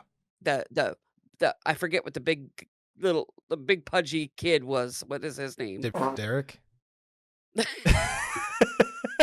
Yeah, that would be it. I had to ask. I had to ask. Anyways, He so turns into Derek, he turns into delightful Derek, okay. he does. I'll call him Delightful Derek because I'm Mama. Mama's gonna call him Delightful Derek. So we see him. He knows that there's a plan. He's been exposed to this, and he is aware of some of the tactics. And then we see, what is the girl's name? Holly? Yeah. Yeah, Holly is also aware that he's not who he says he is, this yeah, Mr. What's It. And so So we see Holly trying to convince when he leaves them all there to have their little shindig, Yeah. their little party, we see Holly trying to convince him this is not what it seems. He's not who he says he is. Yeah. And they're not listening. And they're getting mad and they're getting angry with Holly. And they're thinking she is an outcast. They were getting violent or looking like they were gonna get violent Mhm. on her. I can't remember if they did or They not. did. And Well, then actually, Holly, she tries to run away again, and she swings on who was her best friend, and, yeah, she swings on her with, like, the lunchbox or pencil case or whatever it looked like, and then she's running down the stairs, and then they all, like, Lord of the Flies rally against her yeah. and, like, push her down the stairs, and she slips on her, Mhm. the beaded necklace that breaks or whatever, like, um yeah, so it does turn And violent. then Yeah. yeah, and you see delightful Derek. She was looking, you could see her she kept eyeing him like, "Are you gonna "You gonna back back me me up?" up?" Yeah. And he refuses to. But He again, we see Vecna, the reason he refuses to is because, I mean, he's almost the Judas character, right? He's for the yeah, plan, he's in it, and then as soon as things don't go the way he envisions them, he turns against the plan yeah, out of self-preservation. exactly. Because Vecna pins him down in the woods, um and he shows him his dad, mom, and sister dead. And Yeah. so he, out of self-preservation and preservation for the people he loves, he chooses to not go through with the plan and back So, Holly up. and isn't that, looking at those scenes, looking at that scene with delightful Derek, Yeah. isn't that how the enemy works? Out of fear. So we know this must be one of, delightful Derek's, Mhm. uh, insecurities, Yeah. weaknesses is fear. Shows he actually Fear loves his of family even though he was cussing out his even mom though and he was and being yeah, a little even crap. he yeah, he didn't wanna lose them. That was all a cover up for Yeah. whatever feelings, maybe his own feelings of not being worthy, who knows what it Yeah. was. We could only go so deep there, but you do definitely see a spiritual parallel with these 2 characters, I think, and I believe, um, It's kinda in like you it, said as we earlier in see a it play out. conversation we were having, it's the Peter and the Judas. Mhm. It's Yeah. no, I know this is right. This is what we're doing. We're not gonna buy into this in Mhm. Holly, and then the Judas in Derek, Yeah. you know? Yep. And so we see it. I think there's the spiritual parallels all through it, and in that, that's how the enemy works. He is an antichrist. He is the antichrist spirit. He is he and that antichrist spirit. We are those that are. How do I put this? Vulnerable at some level. I believe could fall prey to that antichrist spirit and Yeah, get caught up in it. You know. for sure. And that so I think there's the parallel here in what to derive from this is be aware. Be aware that this antichrist, Vecna type thing that we're seeing, which is we would parallel to the antichrist spirit, how he could show up, how it could Yeah, partially play out. Be aware that we're gonna be facing some of these similar things in the future as the Lord's return gets closer and closer and closer. I believe we're gonna be faced with these choices. We're gonna be faced with the Antichrist spirit, with the deceitfulness that presents as an angel of light. yeah, We're gonna and so there needs to be an awareness that that can happen every day in scenarios. We may be presented with things to try to draw us away from what's good by good. yeah, What appears to be good. And especially parents we need to be mindful of that with our children. They're vulnerable and they were given to us to protect and to guide, to watch over, to pray over. And so let's do that. Let's be who God's called us to be. And I'm not saying control everything they do or say or watch or take in. What I am saying is to talk about it, be aware of it, be mindful of it, communicate. Communication was the big issue in season 4. And it led to this divide. This divide led to the full-on attack of the enemy. And look what's happening in culture today. The divide is so massive between churches, between cultures, between political parties. We have divide in every area of society today. There is a divide. Between generations, there's divide. Look at what the enemy is doing. This is a major tactic. I mean, I'm looking at what's going on in the Twin Cities. Divide, divide, divide, divide. It's going on all over the world. Divide, divide, divide, divide. It's going on between parents and between children, and not just young children. It's going on between adult parents and adult children. The enemy is trying to separate our children from wanting to be in our lives, maybe because we think differently or because it's just not convenient or for whatever reason, because we become more of a selfish society instead of a selfless society. So you can't tell me that things aren't about to play out spiritually. And I think this, could we say, a movie like Stranger Things, when you look at it and you do a spiritual autopsy like we're doing, could it be a warning for us Yeah. as believers? Come on, let's get with it, friends. Yeah. Let's get with it, people, because here's the thing. If we take advantage of these kinds of tools, that if we don't just look at them and shut them down, if we look into this, and granted, this is all new territory for me, Yeah. to look at Stranger Things as a tool to see into the spiritual realm, to see how the enemy is trying to divide families and churches and cities, towns, political parties, and he's doing an amazing job. Well, I A think and that's all, we can't deny it. to He your is, and it's crazy. point, mom, too, like what I think is really intriguing, especially with the controversy surrounding season 5, not the controversy we already discussed on the one episode. And if you want our deeper thoughts on Will coming out as gay, even though it was there from the beginning, but like if you want our thoughts on that and the way we should respond as Christians to homosexuality in media and stuff, go watch that episode. There we did a whole like almost 2 hours on that. But um That's really, what I think is interesting surrounding the controversy and yeah, stuff, and then this almost condemning documentary that came out on Netflix of the creation of season 5, because that's where all this stuff started yeah, coming out of, like they didn't have the ending written. They literally asked the Duffer Brothers how they came up with the number for 12 kids. What's the point of that? And they said, we don't know. We don't even know how we fell on that number. It just sounded right or whatever. It's like when I hear that though, like people are like, "Oh wow, this is just lazy writing. They don't even know what they're doing." But I'm like, well, maybe "Look," the Lord was using it. but and that's what I'm saying. Like I hear that they don't know how they landed on the number of 12, but there's an obvious imagery of the Antichrist sitting with Yeah, 12 disciples and mimicking the Last Supper, and it's like you don't just fall into that.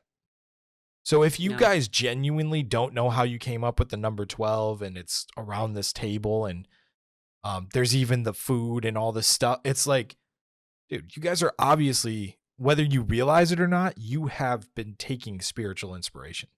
And I think that's obvious yeah, going through seasons 1 through 4 and now landing on 5. yeah, Like that's what's wild to me is the fact that they're testifying that they didn't know what they were they were just kind yeah, of fumbling their way through this season, and it just came together in this perfectly crafted, clear, like symbolism for the Last Supper. It's like, whoa, like hold yeah, on a second, you know? So I think that's really intriguing to think about, the fact that all this stuff has come out about the making of season 5 and how it wasn't as intentional as it seems, you know? yeah. But But um yet so much can be found but there so much that so it could that be found. sure makes you go, Even down "Hmm," to the you final know? battle with Vecna when he gets staked through the heart on that like spire, the way he's Yeah, laying out is also very antichrist. It's in the same yeah. position, right? And so yeah, it's very very interesting, just all the blatantly religious imagery, all the blatantly Christian imagery in the show throughout the show. So whether they played it off Whether they're just or playing they dumb didn't, like, "Oh, we didn't," but they actually did, or, maybe they don't want that controversy of like, "No, they may we not, they may not. clearly were taking inspiration from." And I know, Tim, we necessarily aren't. To me, and I'm just gonna be real, and some Christians are not gonna like what I have to say about this. Um, as a mom, as a pastor, as one who we talked about this, I sympathize, empathize, I do feel others' pain, especially the one who is struggling with sin, Mhm, struggling with identity, struggling with all these things. I didn't have a problem with how he came out in season 5. mhm, Um, I didn't, and in fact, I thought the way they did it, I felt maybe that's why the secular world had an issue because I didn't have an issue. yeah, Maybe they wanted it to be more whatever, uh, but he didn't come out as this freaky kid. yeah, He didn't come out as anything other than just, this is what I've been struggling with since I was. yeah, this is just part of me. I've Yeah, never felt like I've had a place, but to defeat the enemy, I have to be true and honest. yeah, And or I can't do this next step. I can't take this next step. If I don't come clean, if I am not transparent about who I am, about my struggles and my secrets, yeah. I can't defeat the enemy. And that is a spiritual parallel. That's part of spiritual warfare 101. As 101. long as And you so as I long didn't as you have shame or secrets or things that you're holding to yourself that you're not admitting, you I are giving think the devil a foothold to mess with you. And that's what he's doing here is yeah, he has to come out so that Vecna can't actually attack him in that way, you yeah. know? He had to come out to overcome the enemy. Now, Whether the scene needed to be 10 minutes long or not, I don't know, but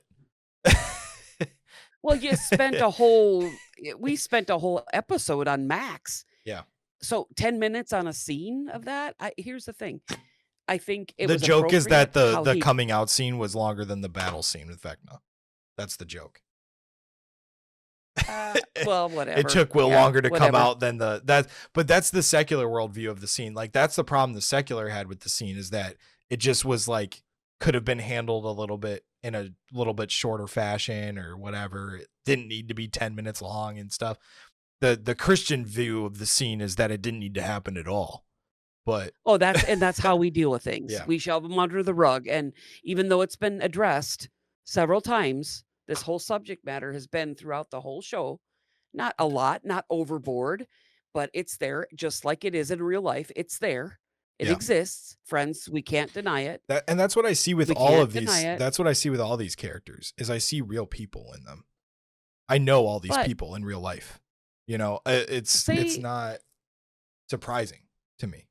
so say for me, say the scenario is we don't know I don't know the writers. I have no clue who they were, what their spiritual history is, whether whatever they derived their end scenes or this scene from the coming out scene or the end of the movie, I have no clue. But what I would venture to say is I believe how he came out and how he was received by his friends and family is how every Christian follower of Jesus should respond initially to someone Yeah. coming out. I love you no matter what. You're my friend, you always will be. You're my son, no matter who you say Yeah. you are or who That you believe yourself to be, I no matter agree with what your that. identity identify yourself as. Yeah. I will love you no matter what. Now, many Christians may disagree with me, son, and it's okay.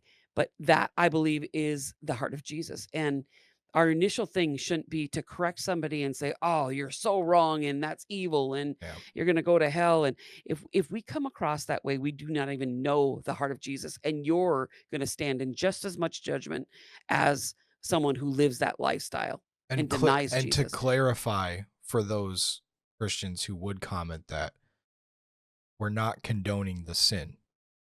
It's No, still sin. absolutely not.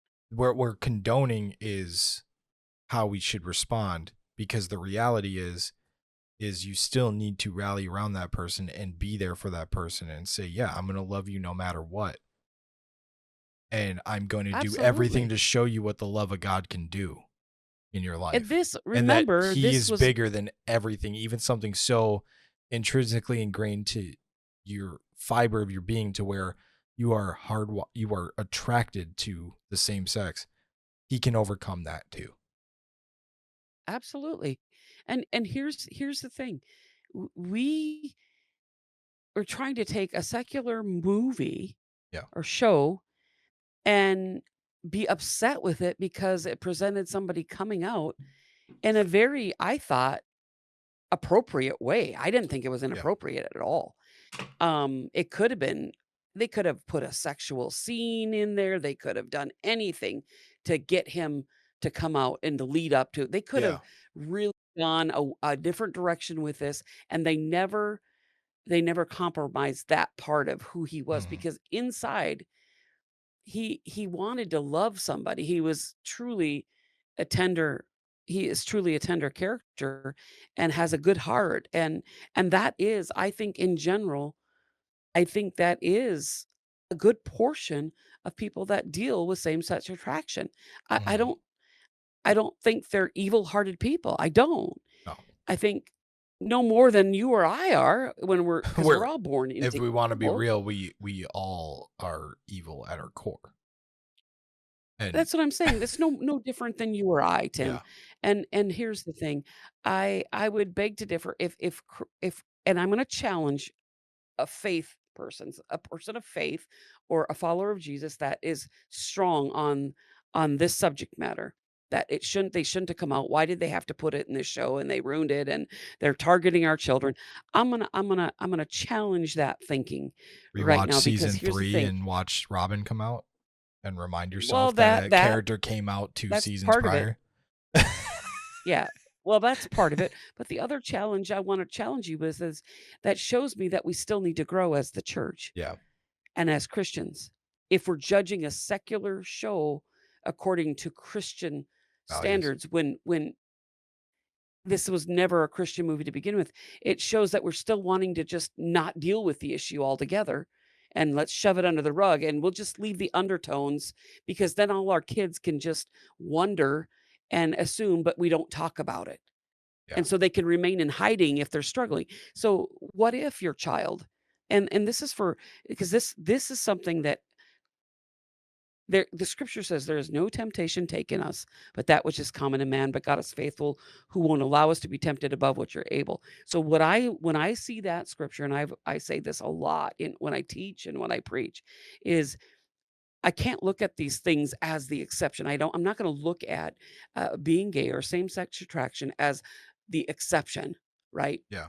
To common temptation. No, I'm not. Because if we deal in reality with the temptations that are out there in the world today, we will realize that it's out there, it's common. And and let's look at this and quit shoving it under the rug. Let's take opportunities like Stranger Things, like this whole controversy that's going on, and let's capitalize on that. And take these moments. If I had a grandchild right now that was 12 or 13 watching this show, this would be a prime opportunity for me to say, "What did you think about that? Yeah. And how do you feel about that?" And if they say something, then it might lead to the next question. And it might actually lead up to the question or the thought that they're hiding something and maybe they're struggling. Maybe they're confused right now. Yeah. And if that confusion isn't addressed, could that confusion lead to that lifestyle because it's never talked about because it's so, oh, taboo. We're Yeah. not gonna talk about it. When it's really just our physical flesh going crazy inside of us, and we don't know what to do with it. And we gotta start addressing this like real people and with some common sense, not over spiritualize this thing. It is a spiritual thing, and I'm not under spiritualizing it. I'm saying let's deal with this in a balanced, positive, um, real, authentic way. And Yeah. and friends like me, if I'm not willing to be honest about some of my own struggles, you better get honest really quick if you wanna help your children and your grandchildren.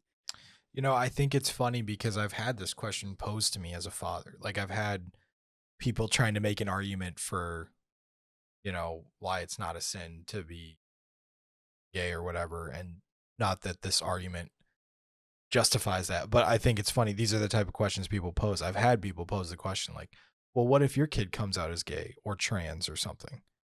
And I will love them. my response is I will love them, not in my house.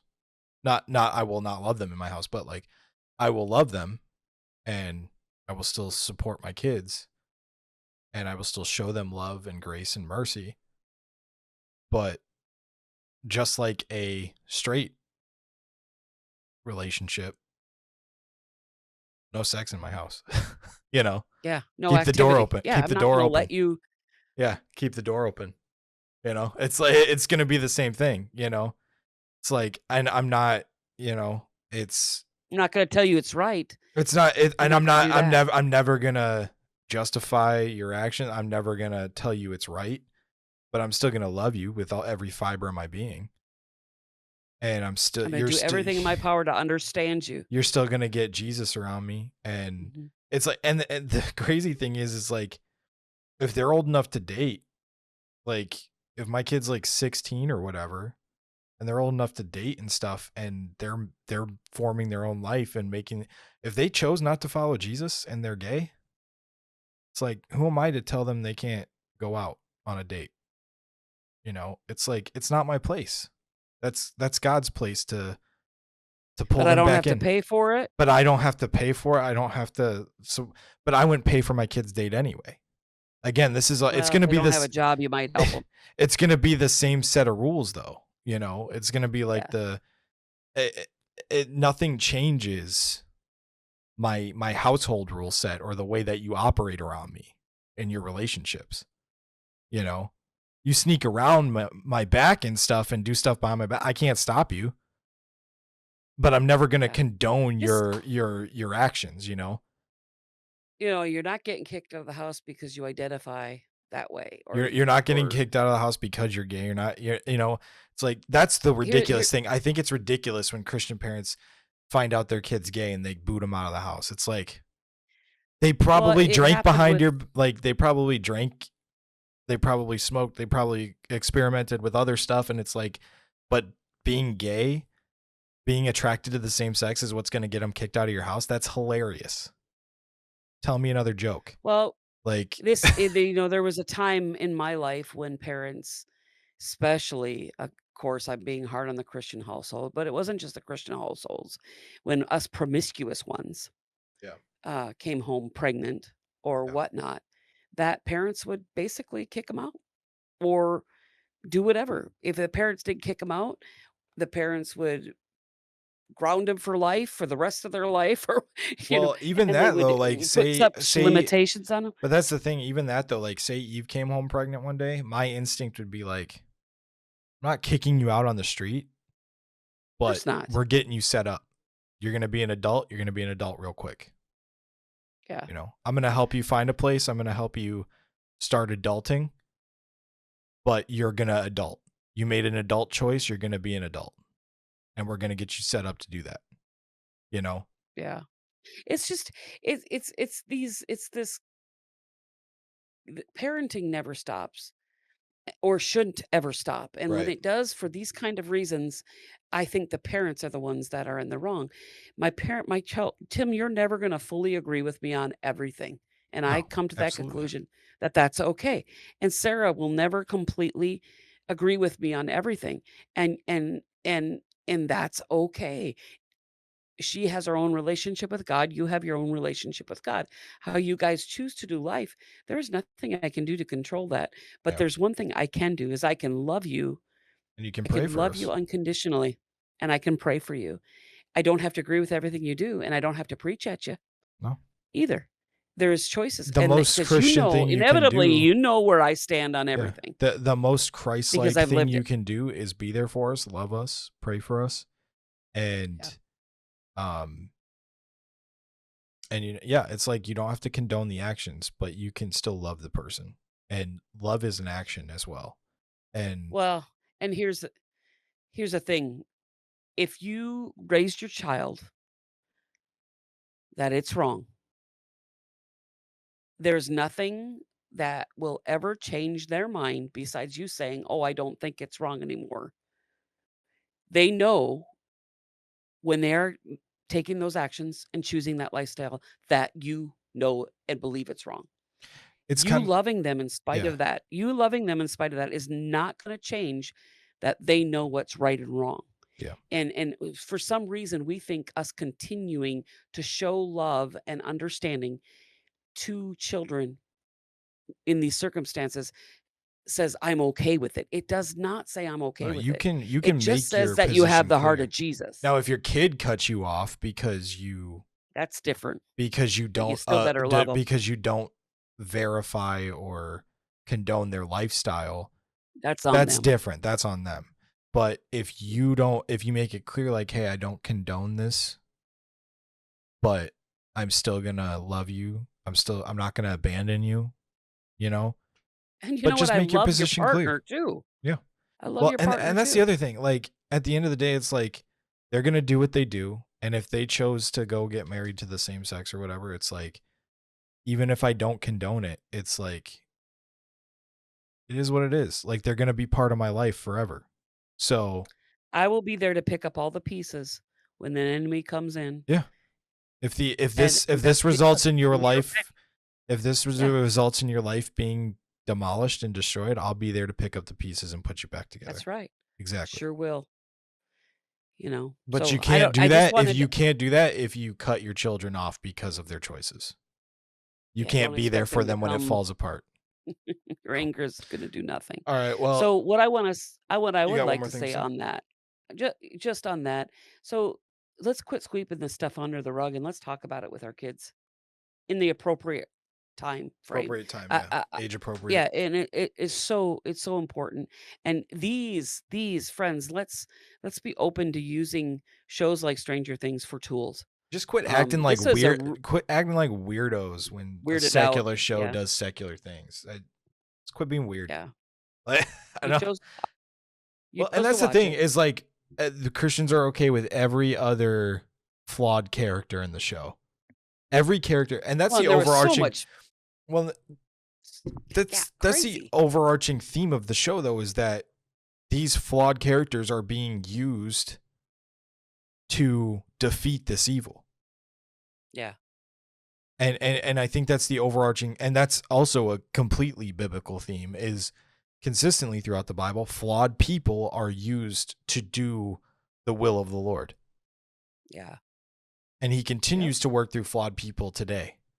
And so Yep. I think that's why I love all That's of these me. characters in the show, because they are all human beings. They're all flawed. And I love it. Yeah. I love it I even will more say for it. I think the last scene was just a little weak all the way around. It's hard to pull anything from the What I do you don't mean? know. Like It's hard to pull the final anything. scene from the Vecna battle, or the what? What scene? Yeah. Yeah. I guess the whole it was kind of all over the place to me even though it wasn't. It just seemed like Hmm. they didn't know how to end it. They didn't know and I guess I don't know. I maybe I need to rewatch it. I don't know. I thought giving Joyce the one F bomb in the show was fantastic. I loved it. Yeah, it was appropriate When she place. says Not sure it was an she's appropriate she word, but says it you was effed with the appropriate wrong place. family and then chops his head off. I'm like, heck yeah. And then I Uh, love how with uh, every hit, every chop, like it flashed on a different character and the pain that Vecna caused them. And like yeah. this was the relief moment for all It of was the them. buildup. Yeah, That was kind of that was a good. a moment. I did like that she did that, and I did appreciate the other mom really coming through and, like, threw Oh, something in the what did she throw in the washer or the dryer or something? she threw like an oxygen tank in the dryer Yeah, and it blew up the yeah, demo. Yeah, Mama Karen, yeah, Karen yeah, that Wheeler was kind coming of in a cool clutch. little Yeah, addition that there. was good. I Well, like you know what? her mom kicked in because it's like a scene that's saying like all these kids are her kids. Like, cause they Yeah, all grew up in the place "Don't mess base. with my They kids." all Yeah, grew up in the basement playing D&D together, even though none of her blood relative children were there. Like as soon yeah, as she hears Lucas's name over the intercom and Robin's saying you gotta or whoever's saying you gotta get out now, yeah, and she hears Lucas's name, she kicks into gear and yeah. she goes to help him. So I You thought know, that was a really cool touch. it's kind of cool, and I think I touched on this in the beginning. I liked that they didn't make the parents stupid, weak. Um, Even Ted got his moment. Like even he kicked yeah, into gear and took I like action. y yeah, I like that they were strong characters, Yeah. for the most part, and they fought for the kids. Mhm. They wanted to protect them, and They I weren't see complacent parents. yeah, they didn't downplay or minimalize the parents' role in it. Other than, the kids were running around like crazy, but there was key parent roles, and they were all protectors in their own way, and I think that shows that there's still a healthy desire, Right. that this show is so well liked, and and it was liked even with these strong parent roles. It's Um, definitely refreshing television Very refreshing. Yeah. because like I said, early 2000s, you start to see the dumbing down of Oh, so the much of male it, yeah. figure, the dad, right? Specifically. Um, Yeah. you know, so but anyway, I think we've gone on long enough. We're at 2 hours and 7 minutes for these final two Are we episodes. So really? Wow, wow. collectively this is gonna be about a Overall 3.5 hour podcast between this and the first part. So pretty I good. would say overall, I'd say, you know what? I'm not gonna tell you to watch the show. But you What I enjoyed am it gonna is what say you're gonna is say. I found a lot of, uh what I do believe is I believe I will use it as a tool in the future as I'm ministering Well, to especially younger generations. this is gonna be a remembered show. It's gonna be a pop culture. This Mhm. is gonna live on. This is gonna be a Breaking Bad level, like living on, a Yeah. lost level of just it's never gonna be forgotten. There's always gonna be a hardcore fan base for it. Myself included. Like I think this show is great. I'm probably gonna. I mean, I this is a show that I'm probably gonna rewatch once in a while. I'd be just If because there's a spinoff, I would watch a spinoff, yeah, you know? it's probably gonna be in my rotation of like shows that I rewatch. Um, so I think I love the like I said, I love the characters. The characters are where this show shines for me. So even in a weaker final season, the show still hit because I just think they did the characters justice, whether the writing was a little bit weaker or whatever. I still think the characters ended up in a place where I'm like, yeah, I could see these characters being in this place by the end of the show. Was Um, that mom's name Karen? yeah. I love that they used Karen because Karen has got such Karen a gets bad such rap today. the name I Karen thought is it such was a bad rap. deliberate. I don't know if it was. I don't know if it was or not Well, the deliberate, but thing I think it's is like cool how they did that. the show started before the Karen wave took off of like calling people Mm, Karens. You gotcha. got to remember the show started back in like I keep forgetting that. 2015. It's an old So it show. just happened to be it Just happened to fell into the be right. funny. Yeah. So, all right. Yeah. Well, it was good speaking with you, Mom, on this one. I think this was a great episode. Really deep thoughts, and um, it goes into like just helping people, open up and think outside the box a little bit on things. So, Yeah, yeah, if this old dog can do it, you can do it too. yeah. Again, it's up to your own discernment if you watch shows like this. Absolutely. I have mad respect I'd for the encourage people who you just to don't yeah. consume TV in general because they just think it's all trash, whatever. That's fine. But like, what I have a problem with, again, in the church community specifically, is these people who just refuse to, they'll turn off a show as soon as a gay character pops up just because they're gay. And it's like, dude, you just sat through, like, you just sat through a club scene or what, like, you sat through all this other sinful material throughout the show, but a gay character pops up, makes it known that they're gay, and you're done. Like, what is that behavior? Tim, It's like, as we're closing this out, I'd like to say one more thing as we're closing it out, because if you don't watch it, that's okay, that's yeah, cool, and I again, it's up to totally your understand it, discernment. because that's that's where I was at before I did watch it, and what I'll say is, but what I would caution you is that if your children or grandchildren are watching this, if you don't wanna watch it, that's okay, but don't knock it, because you're gonna be shutting your kids down if you just knock it and totally come against it. Open open yourself out to the possibility of asking the questions, saying, "Well, tell me, what is it about this show? What do Yeah. you like about it? What Tell me intrigues about you it. about it? I don't wanna watch it, but what intrigues you about it?" And do it with a positive, like, sincere, Yeah. inquiry, because it could open up some conversations that are needed to be Mhm. had. And so, however you can involve yourself in your children's and your grandchildren's life concerning this, whatever level you feel comfortable, just involve yourself somehow, whether it's asking the Lord for wisdom, whatever. I think we just gotta be a little bit open here. Yeah, for sure. Alright, I'll shut All up right. now. Good final thoughts. Thank you for joining me, Mom. As always, we will see you guys next week. Be sure to like, subscribe, comment, share. We're going to be posting more shorts. Check those out. Posted a few, all that good stuff. So thanks for joining us. Thank you for your support. Everybody have a great, blessed day, evening, Yeah, whenever yeah. you're watching this. Thanks. Bye. See you later.